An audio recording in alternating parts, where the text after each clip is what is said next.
Is it time? It is time for us to do what we have been doing, and that time is every day. We'll know in a very short period of time, but it looks like it could be something that will be not good. Believe me, not good. I see issue with that. And again, hey. You're not going to be able to insult your way to the presidency. That's not going to happen. I don't know who created Pokemon Go, but I'm trying to figure out how we get them to have Pokemon go to the polls. I'm Ted Cruz, and my pronoun is kiss my ass. So when you think about it, there is great significance to the passage of time in terms of what we need to do to lay these wires, what we need to do to create these jobs.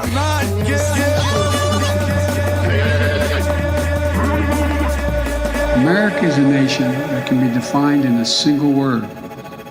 I was going to put him Not good. Believe me, not good.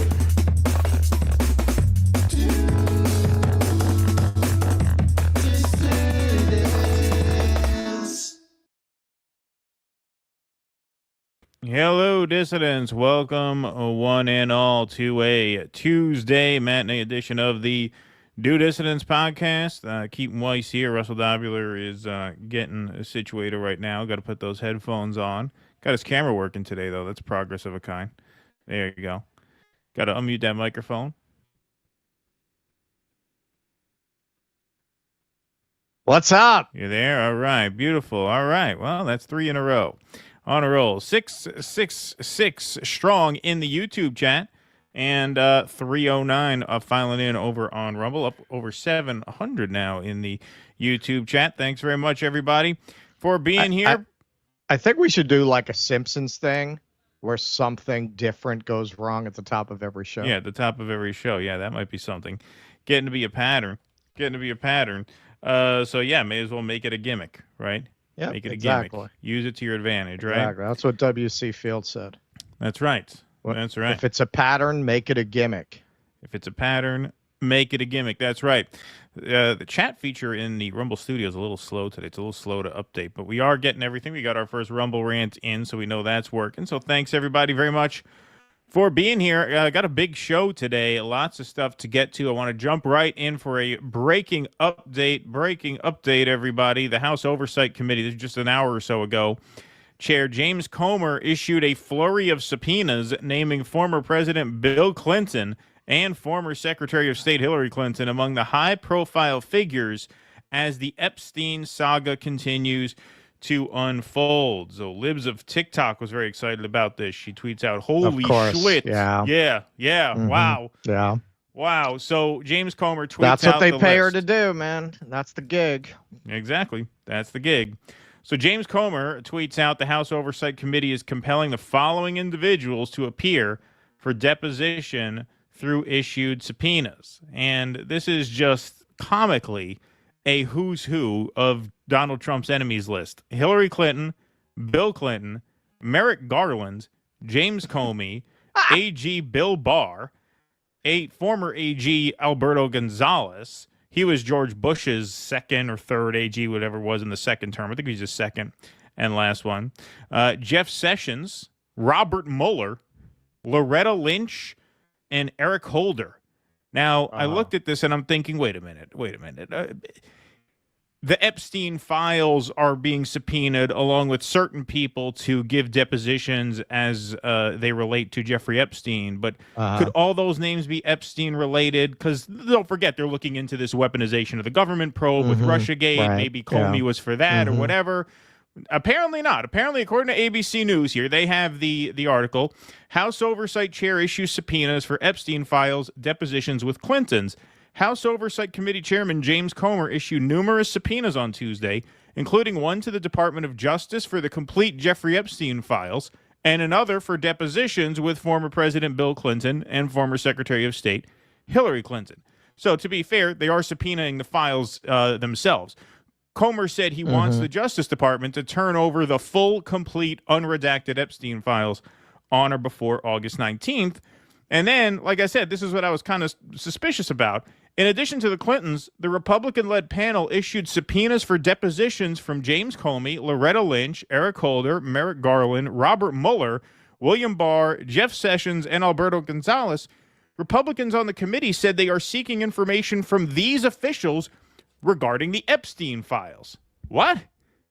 I mean, I could see subpoenaing Comey about the Russiagate thing if you're looking into that, but so that list there that you just put out, they're being subpoenaed to talk about Jeffrey Epstein? That's how laughable this is. Like, you may as well put Robert De Niro on that list, Rosie O'Donnell, Keith Olbermann. Like, you may as well just go down the list of notable anti-Trump media figures. That's how laughable that is. I tell you, back in I want to talk to 2015 Stephanopoulos. Yeah, exactly. Right. You may as well just go down the list.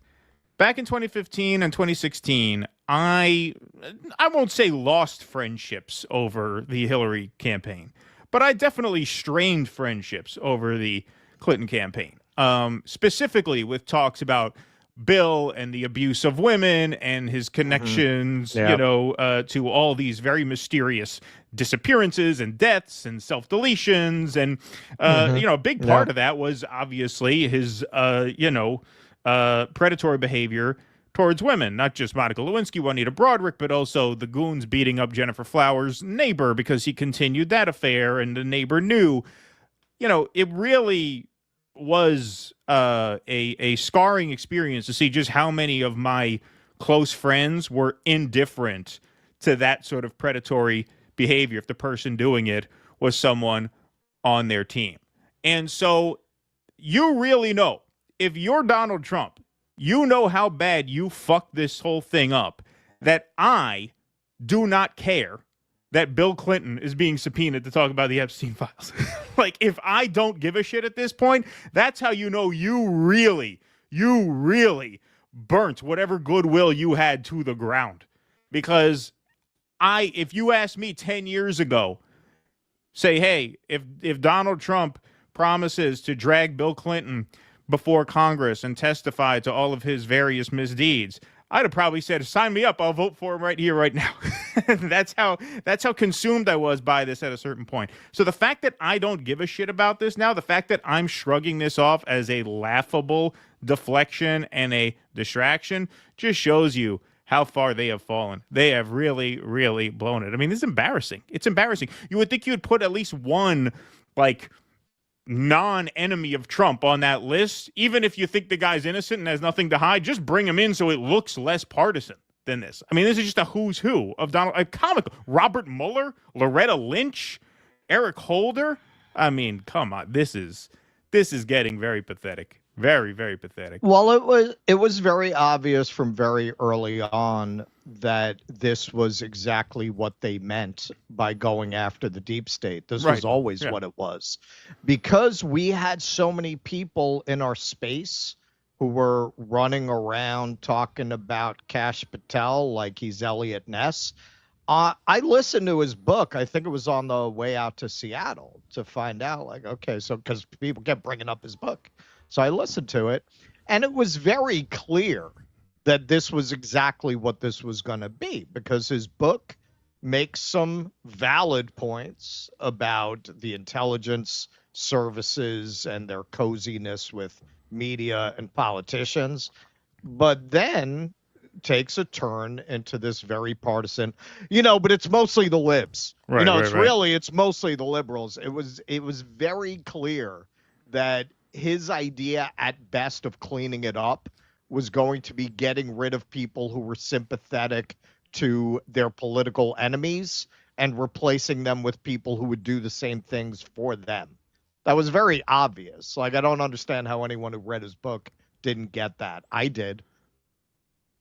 Yeah, I mean, it is just embarrassing at this point. It's embarrassing because what you're seeing here, and this even goes to the Russiagate. We may do a Russiagate story today if we have time. We have a lot on the docket. I don't know if we'll have time. But, when it comes to the whole reverse Russiagate inquiry now, it's the same thing. That is what it is. We're going after our opponents within the quote-unquote deep state, that's as far as we'll go. Well, and there's the thing. They are just as corrupt, and as we can see from Ghislaine Maxwell's move to a minimum security prison after her private meeting with Trump's personal lawyer with no one else allowed in the room, we now can say with some fair assurance that whatever illusion any supporter of Donald Trump had, that he's not part of the cabal of global friends of the playground that they thought he was going to excise. He's made it pretty clear that he's part of that cabal and terrified of what Ghislaine Maxwell could release after possibly being the source of that book with his artwork in it. This was, again, they made it very clear. Kash Patel's book made it very clear. If anyone sat down and really looked at what these people were saying, Tulsi Gabbard, these students are Islamicized. They're being controlled by Hamas. Like, it was very clear this is who these people were. That's why I personally found it really unforgivable that so many people who should know better were running around pumping up Gabbard and Patel and the rest of them like they're really going to clean up Washington. Look who they work for. Look at look at this famously narcissistic sociopath that is the boss. This famously thin-skinned guy who got rid of his brain, his robe, Steve Bannon, because he was getting too many magazine covers. You really think he would have hired anybody or not then subsequently fired them if they did not simply weaponize these agencies in his favor? Yeah. No, it's pretty embarrassing. Yeah, Patel and Tulsi were going to go in there and investigate Trump. Yeah, that was going to happen. Yeah. Yeah. Or even investigate anything in a way that was just not like nakedly partisan. I'm not saying you got to subpoena Donald Trump himself, but you can't flesh out that list with someone who's not on Donald Trump's shit list. Of course. I mean, you make it so plainly obvious. Well, they don't care because this is just for their base. This is just for their base. They are testing how much they can just throw out obvious chum to the chuds, and have them bite and say, "Yeah, Maxwell, Bill Clinton, Bill Clinton, Hillary." That's what this is. That's what this is. They're seeing, and of course, their ops in the media, we'll get into this more in the Sydney Sweeney thing. These people like Benny Johnson, Nick Sorter, they work for these people just like Stephanopoulos and Colbert work for their people.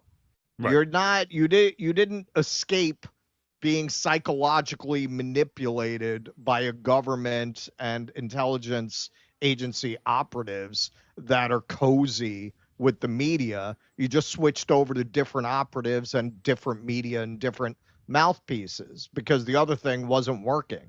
And if it gets to the point this isn't working, they'll flip again. Right. Exactly. Hillary Hinton was going to say that usury, fractional reserve banking is the root of all evil. But since that's anti-Semitic code for the Jews around the world, I'll just condemn Hamas and invest in Leo's new hotel. Thank you, Hillary Hinton. Rest in peace, Lonnie Anderson, who's left alive from WKRP. Yeah, she passed away. A couple I didn't days even ago. see that. Yeah, that was a couple days ago, I think. And we were gonna say this was a really good week for big-titted blondes, but I guess not. Yeah, it was mixed bag. It's a mixed bag for that group. We got 1,400 identity group. Yes. We got 1,400 strong in the YouTube chat, 441 fine on Rumble. Let's smash that like button. We got 342 likes on YouTube. How many likes we got over on Rumble? 52. Let's juice that like count, everybody. Thanks very much for being here. All right, first full segment of the day coming up right now. Netanyahu and the Israeli government generally are taking the mask off. Israel considers full Gaza takeover as more die of hunger. You know, they hadn't been thinking about that before. They hadn't been conducting the war with that aim before. This just occurred to them. This is Bet Salem. This is a little edited. If you want to see the full thing, you can go online and check out their video. They are an Israeli human rights organization that came out and stated that Israel is committing a genocide. We just cut out some explosions because we can't show that on YouTube. Other than that, everything's in here. Start that over. Gaza will not look the same.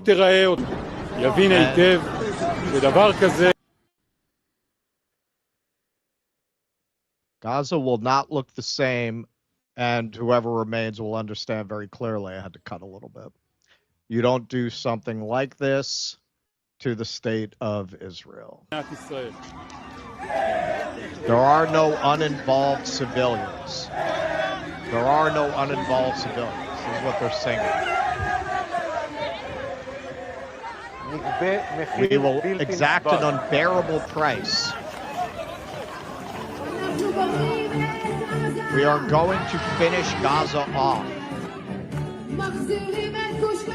and resettle.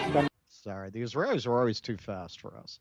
And resettle Gush Katif, a Jewish settlement in Gaza.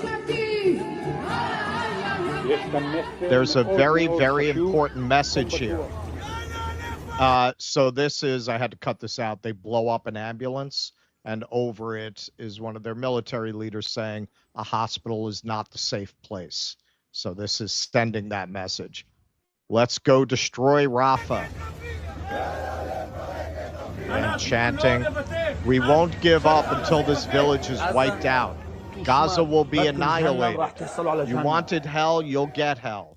Okay, so this is not some new plan they're coming up with to take over Gaza. This was always the plan.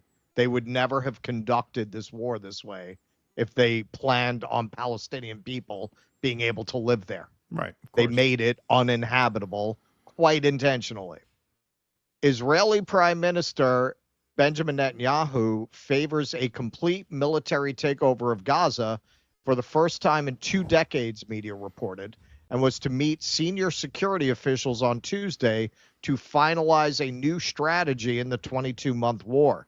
Mediation between Israel and Palestinian militant group Hamas has collapsed despite intense international pressure for a ceasefire to ease hunger and appalling conditions in the besieged Palestinian enclave.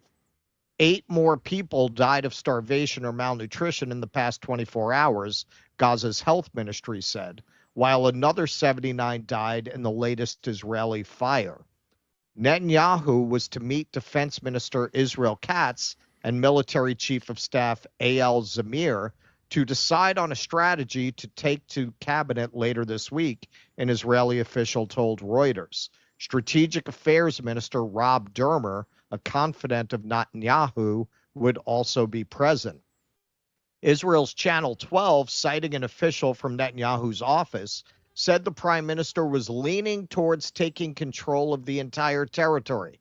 That would reverse a 2005 decision to pull settlers and military out of Gaza while retaining control over its borders, a move right-wing parties blame for Hamas gaining power there. They don't mention that Netanyahu actually funded Hamas through Qatari intermediaries so that the Palestinian Authority would not gain power, forcing the question of a Palestinian state. It was unclear, however, whether Netanyahu was foreseeing a prolonged occupation or a short-term occupation aimed at dismantling Hamas and freeing Israeli hostages. The Prime Minister's office did not immediately respond to a request for comment on the Channel 12 report. So this comes even as over 600 retired Israeli security officials have called on Trump to make Israel end the genocide.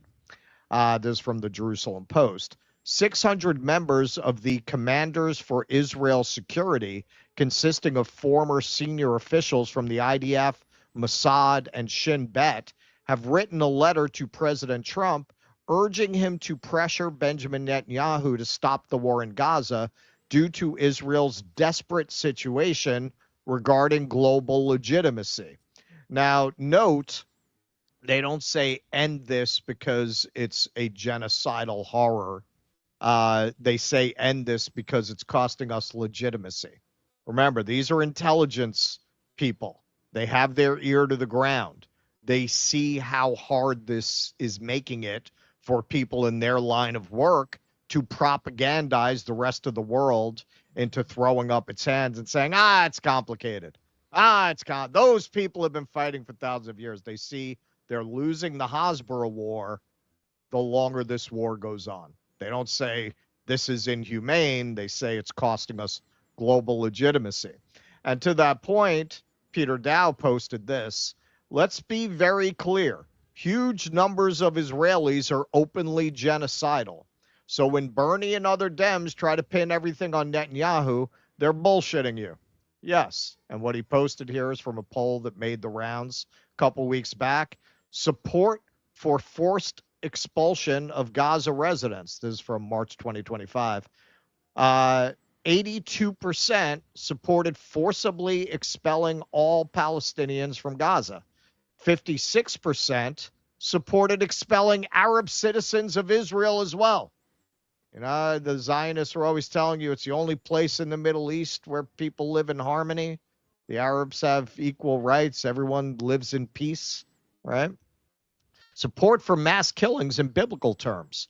47% agreed that the Israeli army, when conquering an enemy city, should act akin to the biblical conquest of Jericho, i.e., killing all of its inhabitants. Perception of Palestinians as the enemy, the Amalek doctrine. Among those who believe Palestinians represent a contemporary Amalek, biblically mandated eradication, 93% believe the command to erase Amalek still applies today. If you remember, early on, Netanyahu gave a speech invoking Amalek. He literally used the word Amalek to describe the enemy, to describe Palestinians. Broader acceptance of genocidal ideation. Another poll from blue chip firm Geocartography, this is from May 2025. That's the one that was going around not too long ago. Similarly found 82% backing ethnic cleansing of Gaza and 47% endorsing total annihilation strategies. So Netanyahu, this is really part of the core contradiction in the Zionist argument. They argue it's the only democracy in the Middle East. Okay, well then Netanyahu, being as successful as he has been in Israeli politics, reflects the attitudes of the majority. Does it not? If it's a democracy, then Netanyahu represents that population. And as we see in polling, indeed he does. Here is an interview with a settler that just kind of started making the rounds online. Why do you steal more and more Palestinian land? Why what? Do you, Israelis, or Jews, steal more and more Palestinian land? Okay, because we're not stealing, it's ours. It was our birthright in the Torah. God gave it to us, and it's our land, and we were here. And the fact that we were thrown out doesn't mean it wasn't ours, and it's ours because it's our given God right. Okay, so let's take that to let's pretend there's a situation where there's a Palestinian living on some hill or there's a village here. Is it your right to go just take it away from him and you live there? I don't think so. We don't take away land from Palestinians, but they can't. Oh, that's what they think. That's the idea. But they can't prove it's theirs any more than we can prove it's ours. And I don't think that's ever done, that Palestinians are knocked off their land. The opposite is done. Jews are taken off of their home right land more often. Can you give me an example of that part? Oh, Gush Katif. Oh, in Gaza. Right. Okay, that's one. And in our backyard, there's different areas that keep being built and being knocked down. Jewish areas. Jewish areas. Monthly. Okay. Now, you might say, oh, well, this is a crazy settler, but look at that poll. Look at that poll. I in my own experience, I very recently debated an American, very Libby left Democrat Zionist. They said the same shit, basically, without the God part. Well, you can't kick people off land that belongs to you. Right. This is what they believe. This is what they believe. Oh, yeah. And if they're secular, which most of them are, you say, well, you're basing this on the Bible, they'll start talking about the Canaanites. And they have a whole justification. If they are secular, their argument will be they are the first people to ever settle that land, so it's theirs. Right. Including the West Bank. If you really push a Zionist, they believe in Greater Israel, because if you believe in Israel, why would you not believe in Greater Israel? It's the same justification. The land belongs to you, and these people are interlopers. And they all believe the land without a people without a land formulation. There were no Palestinians. That's a modern invention. They came there because when Jews started to immigrate there, they made it so good that Arabs started to move in there. They weren't there before. Like, it's quite a rabbit hole if you go down it with these folks. Glenn Greenwald posted this. One of the most bizarre parts of Israel's U.S.-financed destruction of Gaza, Israel supporters in the U.S. constantly deny what Israeli officials themselves proudly admit. Israeli Minister Eliyahu said the key war aim, see, it's not just other people whose names we mispronounce, said the key war aim is not the hostages, but cleansing Gaza of non-Jews. So this is an actual Israeli official. Quote, they should be called prisoners of war, meaning the Israeli hostages. And prisoners of war are dealt with at the end of the war, he said. When you define them as hostages, the objective is first and foremost to return the hostages. But I think the hostages shouldn't be the primary goal. In the interview, the minister also called for the establishment of Jewish settlements in the Gaza Strip. Gaza should be Jewish. Once Gaza is Jewish, the Arabs there will also be better off, he said. Yeah. Now, okay, to show you how aware they are of their own crimes, Sky News, which is certainly not a pro-Palestine outlet, rather right-wing outlet, when they went on one of the food airdrops, they were not allowed to take photographs of what things looked like on the ground. On our way to northern Gaza, where these pallets of food will be dropped from the aircraft to people on the ground. We were given quite a clear and strict pre-flight briefing that the Israelis have said we're not allowed to film any shots of Gaza from the air, and that if we do, these airdrop flights could either be cancelled or delayed. International journalists haven't been allowed access to Gaza since the war started, despite immense pressure and growing demands. And it seems they don't want us to show you images of Gaza from the air either. Okay, and this is Thomas Keith posted this. Israel has now banned aerial filming over Gaza. You don't blacklist airspace unless the view exposes a crime. And you don't hide genocide unless you're neck deep in it. Yes, well, the Washington Post caught a ride with the Jordanian Air Force, and either they've got a different policy or they had a based pilot. But according to WAPO, they were not given instructions not to take photographs. So they did, and very quickly revealed why the Israelis don't want people seeing photographs of what it looks like in Gaza. Looks like the moon. Yep. Destroyed. Unlivable. You do not do this to a place if you don't want to make it uninhabitable. They always intended for Gaza to become uninhabitable, to create a humanitarian crisis, and then to use that as a pretense to ethnically cleanse the area under the guise of humanitarianism. It's for their own good. How can they live in these conditions? You're already hearing why don't the Arab countries take them? That's the eternal thing with Zionists. Why don't the Arab countries take them? But now they've created circumstances where humans cannot live there in good health. Even if the war stops tomorrow, look at that. How much toxic shit is in the ground, is in the air from bombing all of those buildings. After 9/11, they bombed 2 buildings. They had a service going and cleaning out people's air conditioner vents because there was so much toxic dust in the air. Can you imagine how toxic a place like this is? What the levels of cancer are going to be going forward among the people who are fortunate enough to survive what Israel is doing. This was always their intent. It was very clear it was their intent. Now they're taking the mask off because they're getting into the end game. This is the end game. Yep. We're just going to go ahead and annex it. It'll be better for them, as the minister said. It'll be better for the Arabs. Yeah, well, I mean, if you look at, because reading that Reuters piece, they talked about what their aims were, post October 7th. We all heard it, that they wanted to essentially dislodge Hamas from power and get their hostages back. If this were simply a matter of regime change, which is basically what they were categorizing it as in the early days, you're talking about, the United States government as your benefactor and key ally. We orchestrate coups as a matter of routine.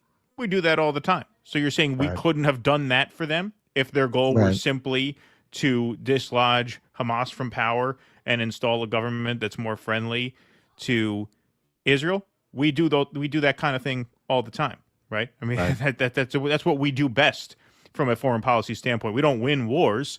We overthrow governments. And so, of course, we could have done that without turning it into this. They turned it into that because that's what they wanted to do, and that's what they said they were going to do. The day of, Netanyahu said the enemy will know an unprecedented response. Well, that could have only meant this. And so it was very obvious. And now, yes, Trump is talking about Witkoff negotiating an all-or-nothing deal, meaning that they're not willing to settle for gradual hostage exchanges. They want all the hostages back. But, of course, Netanyahu insists on continuing the fighting in order to get Hamas out of power. Well, at this point, given those photos, what we just saw, that's not governable or livable no matter who's in power. So at that point, that becomes a moot question. The only reality now that, begs acknowledging is that there is no Gaza left. It is not a livable place. And, of course, that was their goal going in. And now, as you said, it's the end game. There's no more talking. We have essentially given up on brokering a ceasefire. And so now they have to just finish this off. And that's what Donald Trump said they should do. Finish the job. Well, that's what they're doing. That's what they're doing. Yep. Okay.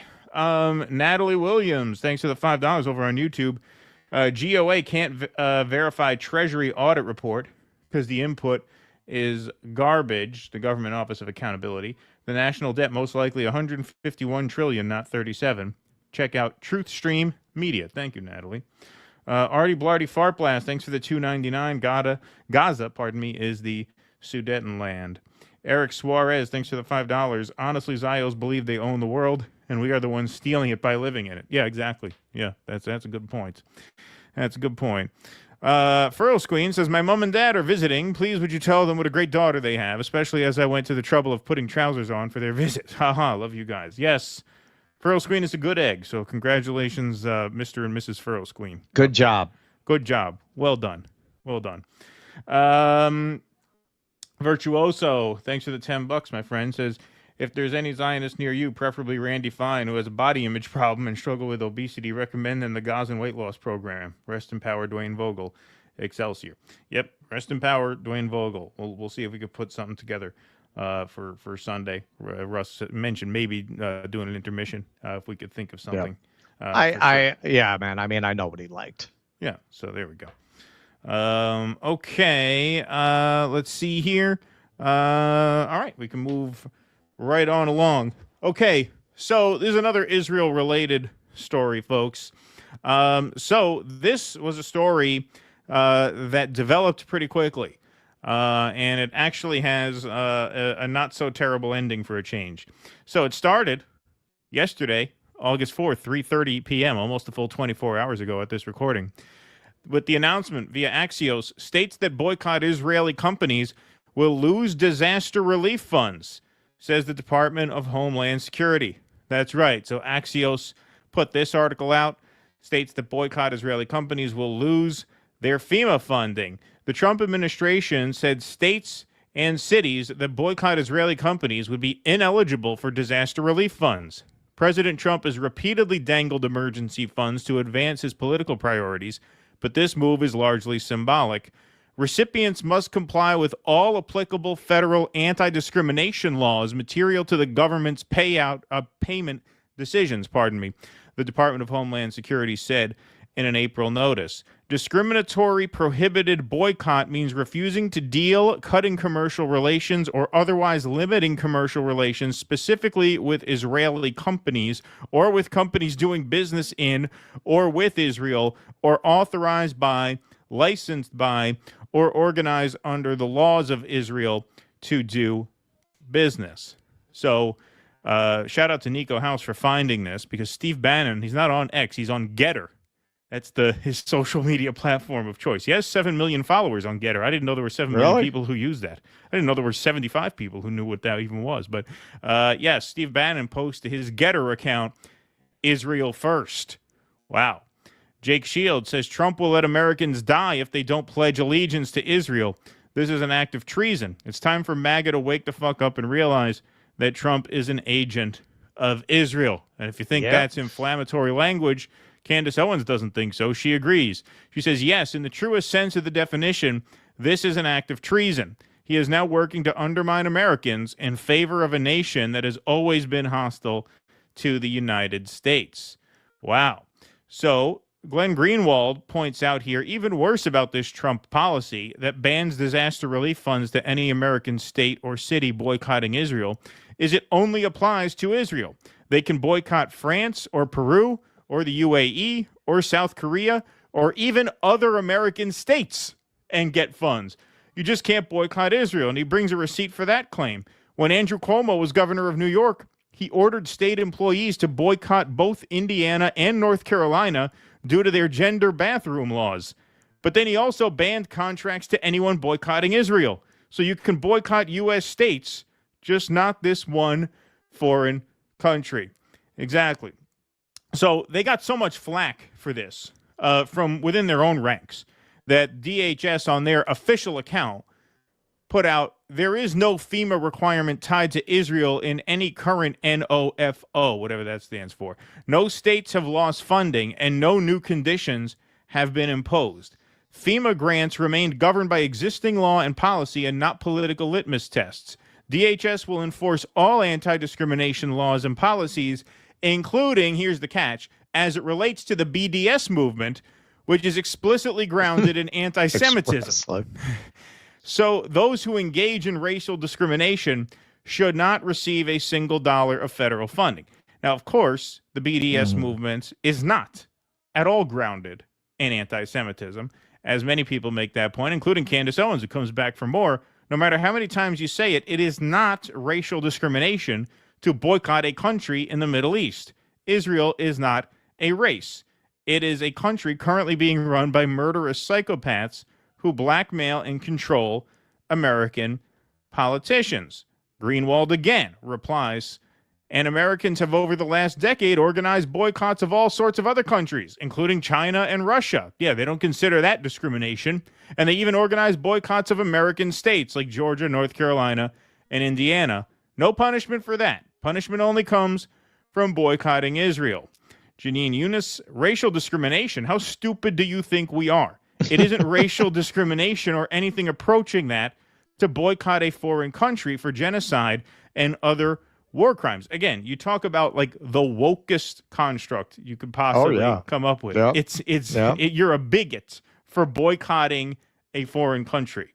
Even the quartering says, but it's literally on your website, saying, well, what do you mean? What do you mean? Here it is. Discriminatory, prohibited conduct means refusing to deal, cutting commercial relations, or otherwise limiting commercial relations, specifically with Israeli companies, as the Axios article cited. So, apparently, that statement did little to calm people down. And so what did they do? They caved. New White House official, so this was 5:34. This was 2 hours after that Axios article was tweeted out. White House official tells me DHS guidance has been updated to show no Israel requirement. It still bars recipients from operating programs that benefit illegal immigrants. So that's not a surprise. So this community note was then added to that original Homeland Security tweet as being misleading. DHS terms and conditions only now remove the section stating boycott means refusing to deal, cutting commercial relations, or otherwise limiting commercial relations specifically with Israeli companies. So they didn't delete the tweet. They just updated the language. And yes, Reuters reports U.S. reverses pledge to link disaster funds to Israel boycott stance. The Trump administration on Monday reversed course on requiring U.S. cities and states to rebuke boycotts of Israeli companies in order to receive disaster funds, according to a statement, and deleted the earlier policy from its website. The Department of Homeland Security removed its statement, opens new tab that said states must certify they will not sever commercial relations specifically with Israeli companies to qualify for the funding. Reuters reported on Monday that the language applied to at least $1.9 billion that states rely on to cover search and rescue equipment, emergency manager salaries, and backup power systems, among other expenses, according to 11 agency grant notices reviewed by Reuters. This is a shift for the administration of President Donald Trump, which has previously tried to penalize institutions that don't align with its views on Israel or anti-Semitism. The disaster funding requirement took aim at the boycott, divestment, and sanctions movement designed to put economic pressure on Israel to end its occupation of the Palestinian territories. FEMA grants remained governed by existing law and policy and not political litmus tests, said DHS spokeswoman Tricia McLaughlin in a statement on Monday afternoon. Yeah, that's what I thought. So this is the second instance in which an attempt to enforce boycotts of Israel, or I should say, punish boycotts of Israel, has really just fallen apart in very, very short time. You had DHS walk this back within a couple hours of news breaking, and then earlier in this year, a couple months ago, remember the Congressman Mike Lawler put forward that anti-boycott bill, which would have criminalized participating in boycotts organized by international organizations such as the United Nations, right? So when Francesca Albanese called for economic boycotts, if that bill had become law, it would have been illegal to come on the air or go out on the street and advocate that people should participate in that, since the UN is a foreign organization. And so this is an example where I think you really see the tide turning, and you say it's only a matter of time for Israel as a nation with any kind of standing on the world stage. And then after that, obviously, you have to question the durability of the apartheid system within Israel because, you know, a few years ago, that language would have just been up on the government website. No one would have even batted an eye. Oh, yeah, BDS is illegal. That's kind of fucked up, but, you know, whatever. Most people wouldn't even notice it. Now, it can't stay up for a few hours without them being forced to take it down. And the boycott bill, same thing, because you even have opposition on the right. It was Marjorie Taylor Greene and Thomas Massie who spoke up and tanked that boycott bill. And here, as you could see, everyone from all across the political spectrum was offended by this. Number one, it's happening amidst in the wake of a horrible disaster in Texas where people are reliant on this funding to get the help that they need. for rescue and rebuilding efforts. And two, it's just an egregious offense at people's freedom of speech, which people take seriously. I mean, people take that very seriously, obviously. And so it was really chilling that this was even floated in the first place, but encouraging that it was shut down. Well, the absurdity of these people, of all people, claiming that they are deeply moved by anti-racism, which is essentially what they're describing. One of the first things they did when they got in office was start to restore the names of Confederates that had been removed from military bases and installations. They're putting back a Confederate statue now that had been removed. And you, whatever you feel about that is beside the point in this context.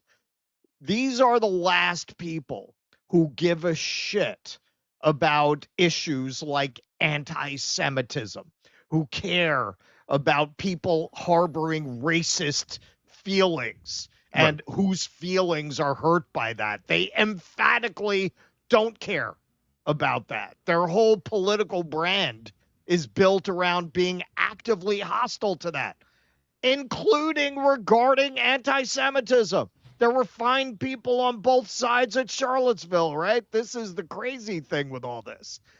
What it is they are owned and blackmailed by Israel. The only way that they can account for their behavior regarding this one country is to claim that they care deeply about discrimination with this one group, and no other, just this one group. The only way they can explain it, we really can't. Who could argue with that? We don't believe in anti-Semitism. We think anti-Semitism is terrible. You take away the anti-Semitism, their motives are just too transparent. I mean, they're transparent anyway. This is why they're having a problem with their base. On the one hand, you've got a base that liked what Trump had to say about Charlottesville, right? And this is what I keep saying. These people don't really like Jews. When I was there at Madison Square Garden, and I don't mean Zionists, I mean Jews. When I was at Madison Square Garden, outside the Trump rally, there were these Orthodox Trump supporters dancing around. Man, people weren't like, yeah, welcome. People were like, fuck, man. We got to put up with this, right? But they will, to get what they think they're going to get out of this movement, and that's a big part of where it's all going to fall apart. The more they don't get what Trump promised, the less they're going to be willing to go along with this. Right. Exactly. And I think in this realm, they really had very little patience to begin with. Even before Marjorie Taylor Greene was calling it a genocide, she was saying, well, wait a minute. People have a right to boycott whoever they want. People have a right to not patronize whoever they don't want to patronize, right? This was a bridge too far to begin with. And the second of such efforts that just went up in smoke so fast. And this wouldn't have happened a few years ago because there it wasn't as embedded in the public consciousness. So there wouldn't have been this outcry. And they wouldn't have had to respond. A few people would have made some noise, but I mean, this was viral within minutes of it coming out, and within hours they nixed it. Well, because you're talking about people who, funny this comes up today because we're going to get into this from the other side with DSA. You're talking about people who are still having a meltdown about masks. Anything that impinges on their freedom in that way is going to trigger a base that was so animated by the COVID issue and the government policies imposed on them regarding their businesses being able to go to work, mask mandates. You tell them they can't boycott a country, that is a base that's going to be very, very animated by that. Now, you could definitely argue, well,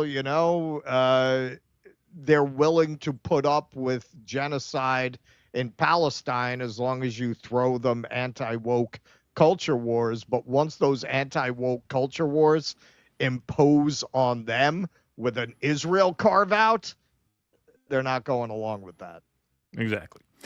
Exactly. Killer Hinton says, you dirtbags should get C.J. Hopkins on the show. He's a playwright and literal dissident who's being persecuted in Germany with baseless government charges that he is a hate speech criminal. Oh, yeah, I know who you're talking about. Oh, I'll have to look into that. I've never heard of that.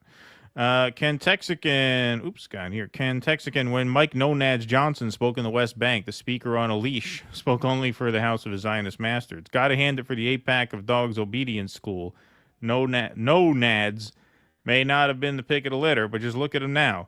Could be this year's Israeli Kennel Club's grand champion. Nonads heel, sit, speak. Now roll over and play. Yeah, we almost did that one today. We almost did that story. It's funny how these, he took a delegation of Congress people over. All these people promised, right. well, they went we to have the to, wall. Yeah, we have to, we're on our recess. We're going to go to our districts and spend time with our people. And a handful of them just took off right to Israel. Amazing. Yep. It's Vito, tribute to our fallen comrade, dissident Dwayne, R.I.P. Cancer sucks. You guys and the girl rock. Thank you, Vito. Appreciate that very much. EO Shush, with Russiagate back in the news, I can see why MSM doesn't cover the Israeli-Trump collusion, but people who make a career debunking the Russia-Trump collusion don't mention Israel's collusion with Trump. Yeah, most of them don't. Like, the Russiagate critics from the left will mention it, but most of the Russiagate critics are pro-Trump, so they don't want to acknowledge that at all. That's true. Artie Blarty Fart Blast over on YouTube says Zios don't own the world, just the USA. Okay. They own a fair amount of it. They do, indeed. All right, let's go on to segment number 3, Good Genes. Good genes. You might have heard that Sydney Sweeney made an ad for American Eagle built around her great genes. So here is one of those ads. This is from Pop Crave. Sydney Sweeney's American Eagle campaign is receiving criticism for a genes pun that some say echoes eugenics and white supremacy rhetoric. Right-wing voices are celebrating the ad as a pushback against wokeness. Down from parents to offspring. Often genes are passed down from parents to offspring, often determining traits like hair color, personality, and even eye color. My genes are blue. Sydney Sweeney has very genes. Okay, now clearly that ad was intended as a culture war provocation, and on a technical level, hats off to the advertising agency that came up with that. Their intention clearly was to create this woke backlash, but I must say, in reality, I listen to what the libs are talking about. Most of them are not taking the bait. The libs are not shy about letting you know when something triggers them. When Trump dressed down Zelensky in the Oval Office, that was a lib meltdown. Right. This is a lib sparkler. Yeah, you got a little bit. It's not just good genes as a dark reminder of history. You got a little bit of this. Everyone's writing a think piece about it, but most of them are pretty nuanced. And actually, I got to say, pretty astute. Like, yeah, this was intended as a culture war provocation. Does it represent that the culture is shifted? It certainly represents that corporate America thinks their bread is buttered on the anti-woke side now. Right. So they're gonna shift their advertising efforts towards triggering the libs instead of triggering the conservatives. They don't give a shit. They're just trying to make a buck. Now, kind of in keeping with the libs really not taking the bait, this is the most common reaction that I've seen. What bothers me about the Sydney Sweeney ad is that Donald Trump's name appears on over 100,000 Epstein documents. Kid Riles. My take on Sydney Sweeney is this. Donald Trump is a fan of the playground. Melanie D'Origo. The craziest thing about the Sydney Sweeney controversy is that Trump won't release the Epstein files because he knows he's in them. That's right. Kind of a meme that's going around. A lot of people realize this is meant to be a culture war distraction, particularly from the Epstein files. Talking about Epstein for the time being. Yeah, at least in regards to the way the White House is dealing with it. Now, American Eagle plays along because that was the whole campaign. The whole campaign was to get this supposed liberal woke meltdown. Listen, if you're on social media, do you see libs melting down about this? To see libs melting down about this, you have to go to the YouTube channels and podcasts of people who make a living off culture wars, who have scoured TikTok to find 10 people with blue hair who freaked out about this. In general, nobody's talking about this. Not in that corner. It's a lot of conservative podcasters talking about a liberal meltdown that doesn't really exist. Right. Sydney Sweeney has great genes, is and always was about the genes. Her genes, her story. Will continue to celebrate how everyone wears their American Eagle jeans with confidence, their way. Great jeans look good on everyone. You see, they're not racist. They said it looks good on everyone. It looks good on everyone. You see, it's okay to be white or black or whatever you are. I'm not a racist. Yeah. Hey, well done. Again, well done. So whoever went ahead and scoured to find out how Sydney Sweeney votes dug up that she votes Republican, although I would argue that's leaked, as I will get into a little later. So Nick Sorter, speaking of podcasting grifters, jumped right on this. So a reporter brings up to Trump that she's a Republican. Very hot actress right She's now. a registered Republican? Yes. Oh, now I love her ad. Is that right? Is Sydney Sweeney? You'd be surprised at how many people are Republicans. That's what I wouldn't have known, but I'm glad you told me that. If Sydney Sweeney is a registered Republican, I think her ad is fantastic. Okay, thank you very much, everybody. Thank you, Mr. President. All right, we've been listening. Okay, so sensing the opportunity here to get in on this, he put out a big truth post about it. Sydney Sweeney, a registered Republican, has the hottest ad out there. It's for American Eagle, and the jeans are flying off the shelves. Go get them, Sydney. On the other side of the ledger, Jaguar did a stupid and seriously woke advertisement that is a total disaster. The CEO just resigned in disgrace, and the company is in absolute turmoil. Who wants to buy a Jaguar after looking at that disgraceful ad? Shouldn't they have learned a lesson from Bud Light, which went woke and essentially destroyed in a short campaign the company? The market cap destruction has been unprecedented, with billions of dollars so foolishly lost. Or just look at woke singer Taylor Swift. Ever since I alerted the world as to what she was by saying on Truth that I can't stand her, hate, absolutely hate her. She was booed out of the Super Bowl and became no longer hot. The tide has seriously turned. Being woke is for losers. Being Republican is what you want to be.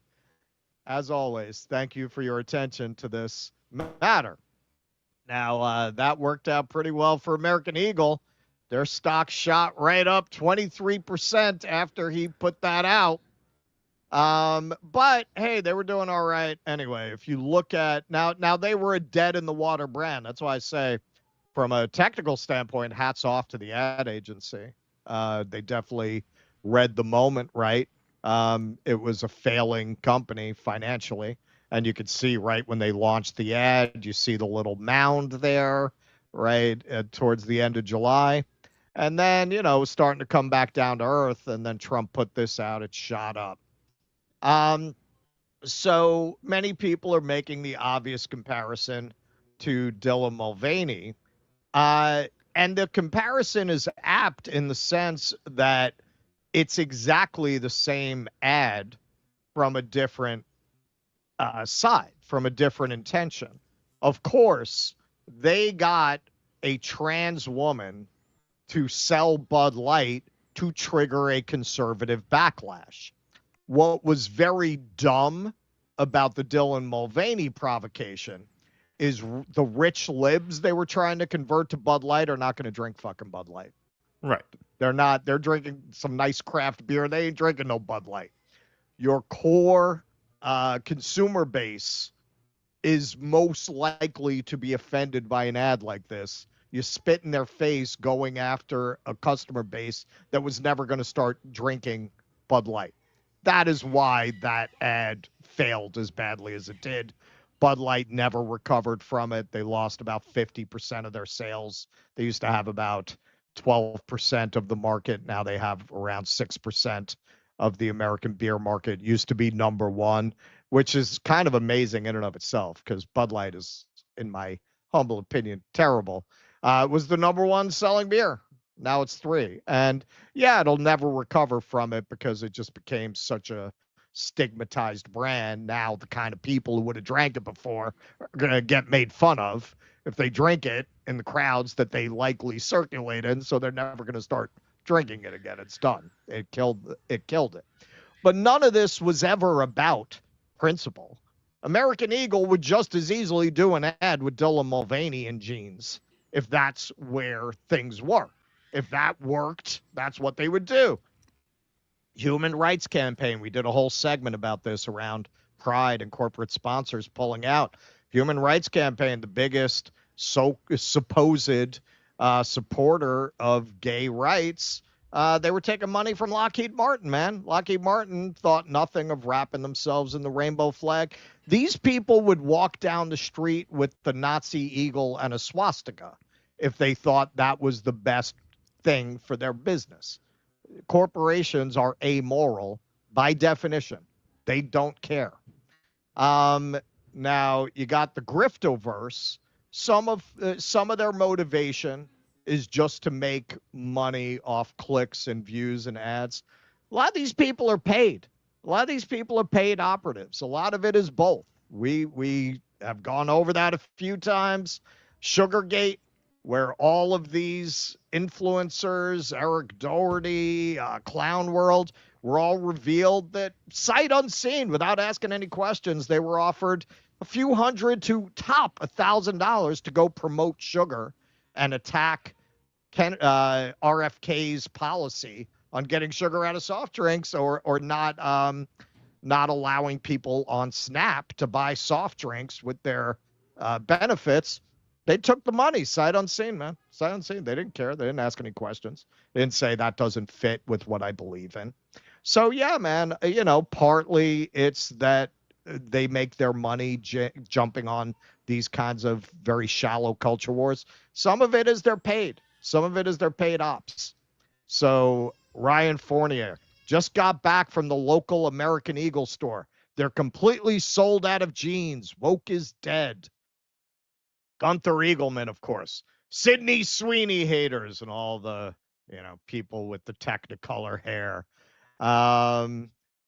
Lee Patriot Hood. This is a wannabe. This is somebody trying to get in on the space. Tweet did well, though, but of course that tweet's going to do well. 140,000 views. A relatively small account. The liberals will hate this photo of Sydney Sweeney. The rest of us normal people will love it. For those of us listening to the podcast version, it's a very scantily clad Sydney Sweeney in her underwear. We're not going to play this, but Megyn Kelly jumped all over this. Yeah, you know what? It's okay to be white. It's okay to be white. I'm white, and I'm proud, and you can be proud of whatever you are. And okay, man. Look, I listened to this, and I didn't disagree per se. But she's making an argument against divisive identity politics with divisive identity politics. You're claiming you're against divisive identity politics, but you're reinforcing them. This is just the other kind. It's the other flavor of divisive identity politics. And that's why at first I wasn't even going to cover this. But then as this evolved, it started to get more interesting to me. And this is why. So here's Sydney Sweeney. Okay, so she's this beautiful, blue-eyed, blonde woman with these like heavy metal magazine, otherworldly breasts, right? Okay, so that should be enough. Although she's certainly not the only one with those attributes in Hollywood. But here she is fixing cars. Here she is fixing cars. I don't know if this is like a regular gig that she has, if this is a regular like podcast she does. But according to this video, she can fix a car. To Sid's garage, I'm going to be doing some maintenance on my vintage Mustang. Join me. All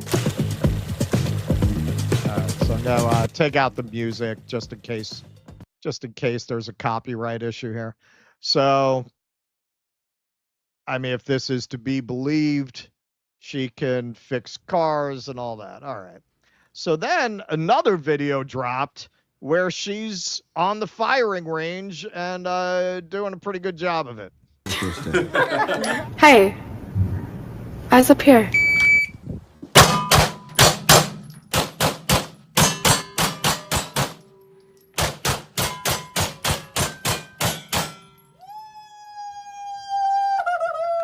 Wow, 9:21. Oh my God, girl! That's your first time? That was really good. You're going dog nuts. I mean, Ready, girl? Yes.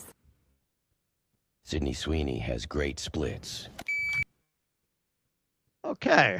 All right. Now, let me be clear. I'm not saying this advertising agency didn't come up with an ad designed for a cultural provocation that then a lot of people who make their living off cultural provocation jumped on, and people who are looking for a political win jumped on.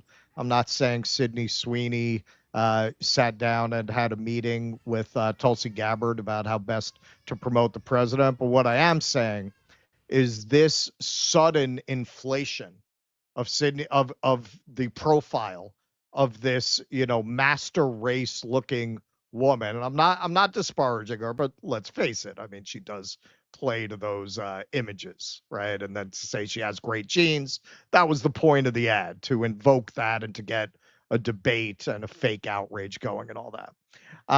Then you got that she fixes cars. She's registered Republican, and she goes out to the firing range. Whether or not she is a conscious op, that's an op. The way that this is being treated in the media is an op. And what's funny is the kind of people this is designed to appeal to, unlike the libs, are very aware of the fact that the government and the media are in bed together. But they've been conditioned to believe that that only applies to liberal propaganda, that those techniques are not used on them. There's absolutely no reason to believe that. I've said this again and again and again. Nobody was talking about this shit, the trans, the gender, all that. Nobody was talking about that.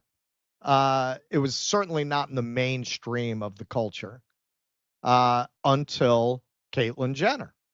And all of a sudden, as if overnight, the media was obsessed with transgender issues, absolutely obsessed with it. And we've kind of been down that rabbit hole ever since, where it's moved to this central topic in our discourse. But as Keaton often points out, as anyone with any sense will point out, this is not real. It's not real. It doesn't affect. I'm not saying trans people aren't real. The issue being elevated to that level does not connect to the experience of life that most people have on planet Earth, much less in this country. I mean, the people who promote this will often point out how small a number of people it is. Look at the kinds of problems we have in this country. You got crumbling infrastructure. You got people without health care. How does this become such a dominant issue? Naturally? Organically? No way. No way. There is no way that the people themselves made that such a central topic of conversation. That is an op. That is an op. We know the Gray Zone did a great article about how USAID was funding trans dance groups in Bangladesh in order to create political instability. You think they don't do that here? You think they did that there? They don't do that here? Okay. Now, a lot of our conservative friends, a lot of our MAGA friends are with me so far. You're with me so far. You agree with everything I'm saying, but for some reason, you don't see it here. You don't see it here. You don't see that this is the same exact thing. because this didn't work out. It didn't work out the way they intended. They thought they could do it like this. It didn't work. Didn't work. There were not enough people who were going to go along with this. This, they went back to the classics. This is the classics. This is a tried and true method of getting people on your side. You got a beautiful woman with big boobs, a tale as old as time. We have precedent and evidence that the intelligence services have been working in the culture area and creating crazes and trends since the post-war era. So when you go to a museum, if you're like me, you look at Jackson Pollock and you go, what the fuck? How on earth do grown people with advanced degrees look at this and say, oh my God, this is just incredible? Well, the CIA elevated Jackson Pollock and the abstract expressionists. That's how. Congress for Cultural Freedom from the 50s onward was involved in propping up cultural figures, propping up intellectuals like Gloria Steinem. Gloria Steinem worked with the CIA. She was with the CIA. So they've been doing this forever, manipulating the culture to control what people are talking about. You also had Operation Mockingbird, which a lot of you will know about. And again, ironically, it's more our conservative friends, our MAGA friends who talk about this kind of thing a lot. I mean, the actual radical left will talk about it. Certainly libs, this is totally invisible to them. It's a conspiracy theory to them. Operation Mockingbird was a fully implemented CIA program to spread disinformation throughout American media. CIA Director William Colby testified to the Church Committee that over 400 CIA agents were active in the U.S. media to control what was reported through American mainstream television, newspapers, and magazines. William Casey, the CIA director in 1981, famously said, "We'll know our disinformation program is complete when everything the American public believes is false." Okay, well, I would say mission accomplished.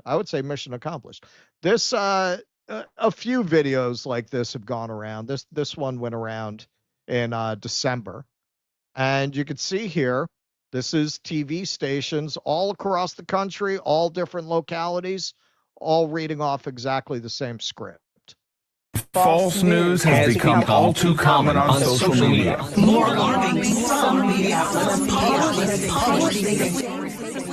without checking facts first. Unfortunately, some members of the media use their platforms to push their own personal bias and agenda to control exactly what people think, and this is extremely dangerous to our democracy.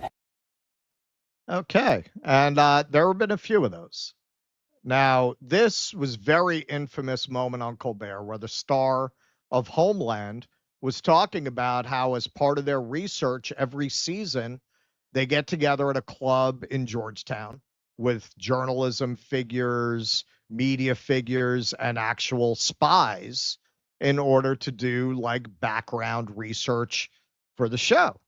And she at one point says something that Colbert is deeply uncomfortable with, and he immediately cuts her off because Colbert's a bitch with the copyright. It's going to be audio only, but you can hear that moment. It was all about, the distrust between the administration and the intelligence world, and the intelligence community was suddenly kind of allying itself with journalists, which usually they're not. How long ago did you start shooting this season? So she says allying with journalists. Colbert, and that shows you how much Colbert knows and how integrated into what she's describing he is, because that's certainly not the only example where a guest goes off the reservation and he forces the conversation away. He did that to Stewart when he started talking about Wuhan, and there have been other examples. Okay, so Tulsi has been talking a lot about how Operation Mockingbird is still active. She went on Benny Johnson and talked about this. We'll take a look at a little bit of that. And I wanted to ask you, is this operation still going on? Are you aware of the intel agencies working directly with media outlets in order to push prescribed narratives that may or may not be true? It's something that we've already had to deal with, Benny, within this administration, where there are people within the intelligence community who believe that their will is more important than the will of the American people, and will weaponize intelligence by leaking it to their friends within the mainstream media with the intent of undermining President Trump's agenda. You see, now Tulsi's going to frame it that way. And this is why so many of our conservative friends who understand that Operation Mockingbird is a real thing, who understand that the intelligence services manipulate journalism that way, they understand all that, but they don't think that that's done from the other side. They think it's only done as a liberal thing. I mentioned earlier, I listened to on audiobook to Kash Patel's book, and that was basically how he framed it. Yeah, the intelligence services are manipulating the media, but they're only doing it for Democrats. So, you know, Tulsi Gabbard's going to tell you, yeah, the journalism is manipulated, but it's only manipulated against Donald Trump. That's their running theme. So you're meant to believe this is an op, right? How Russia helped swing the election for Trump. This is from 2018, The New Yorker. And I would agree with that. I would agree that that's an op. So you don't think this is an op? How this ends, she's going to marry Barron. And it's going to create the greatest political dynasty in American history. Oh, my gosh. She's going to marry Barron. So what is this supposed to impart to you? Oh, Lord Trump's son will marry the most beautiful lady in the land, and I will benefit greatly from their goodness. It's instilling the peasant mind in you. That's instilling a peasant mind in you. You're supposed to worship these people. You're supposed to think in terms of dynasties, something that people in a free society are not supposed to do. And I'm not saying that's just a Republican thing. We got a lot of dynasties. Look at the Bushes, right? But yeah, now if that doesn't convince you, if you're saying, well, that's trivial. All right, well, maybe this will convince you that you didn't get out of the old op. If you buy into all this, you just bought into a new op. Epstein pleaded guilty to the sex stuff in 2008. All right. He's a dirtbag monster. Does that mean Ghislaine Maxwell is? I don't think so, folks. That's not the way our society works. Not the way it's supposed to work at all. There is so much exculpatory evidence here that nobody understands, that it looks like the government kept from the defense, which is illegal, juror misconduct, you name it. And look at what happened in that court, right? Prosecutor pointing the finger. All right, just remember this image for a moment, all right? Ghislaine Maxwell's on the left. It's COVID, right? So hardly anybody's there. And the attorney, the government attorney, doesn't have to wear a mask, pointing her finger right there at Maxwell. Okay. All right. So you think Russiagate's an op, but that's not an op? That's not an op? I mean, how do you define an op? Do you believe that that is organic media, that that's not at the direction of the government?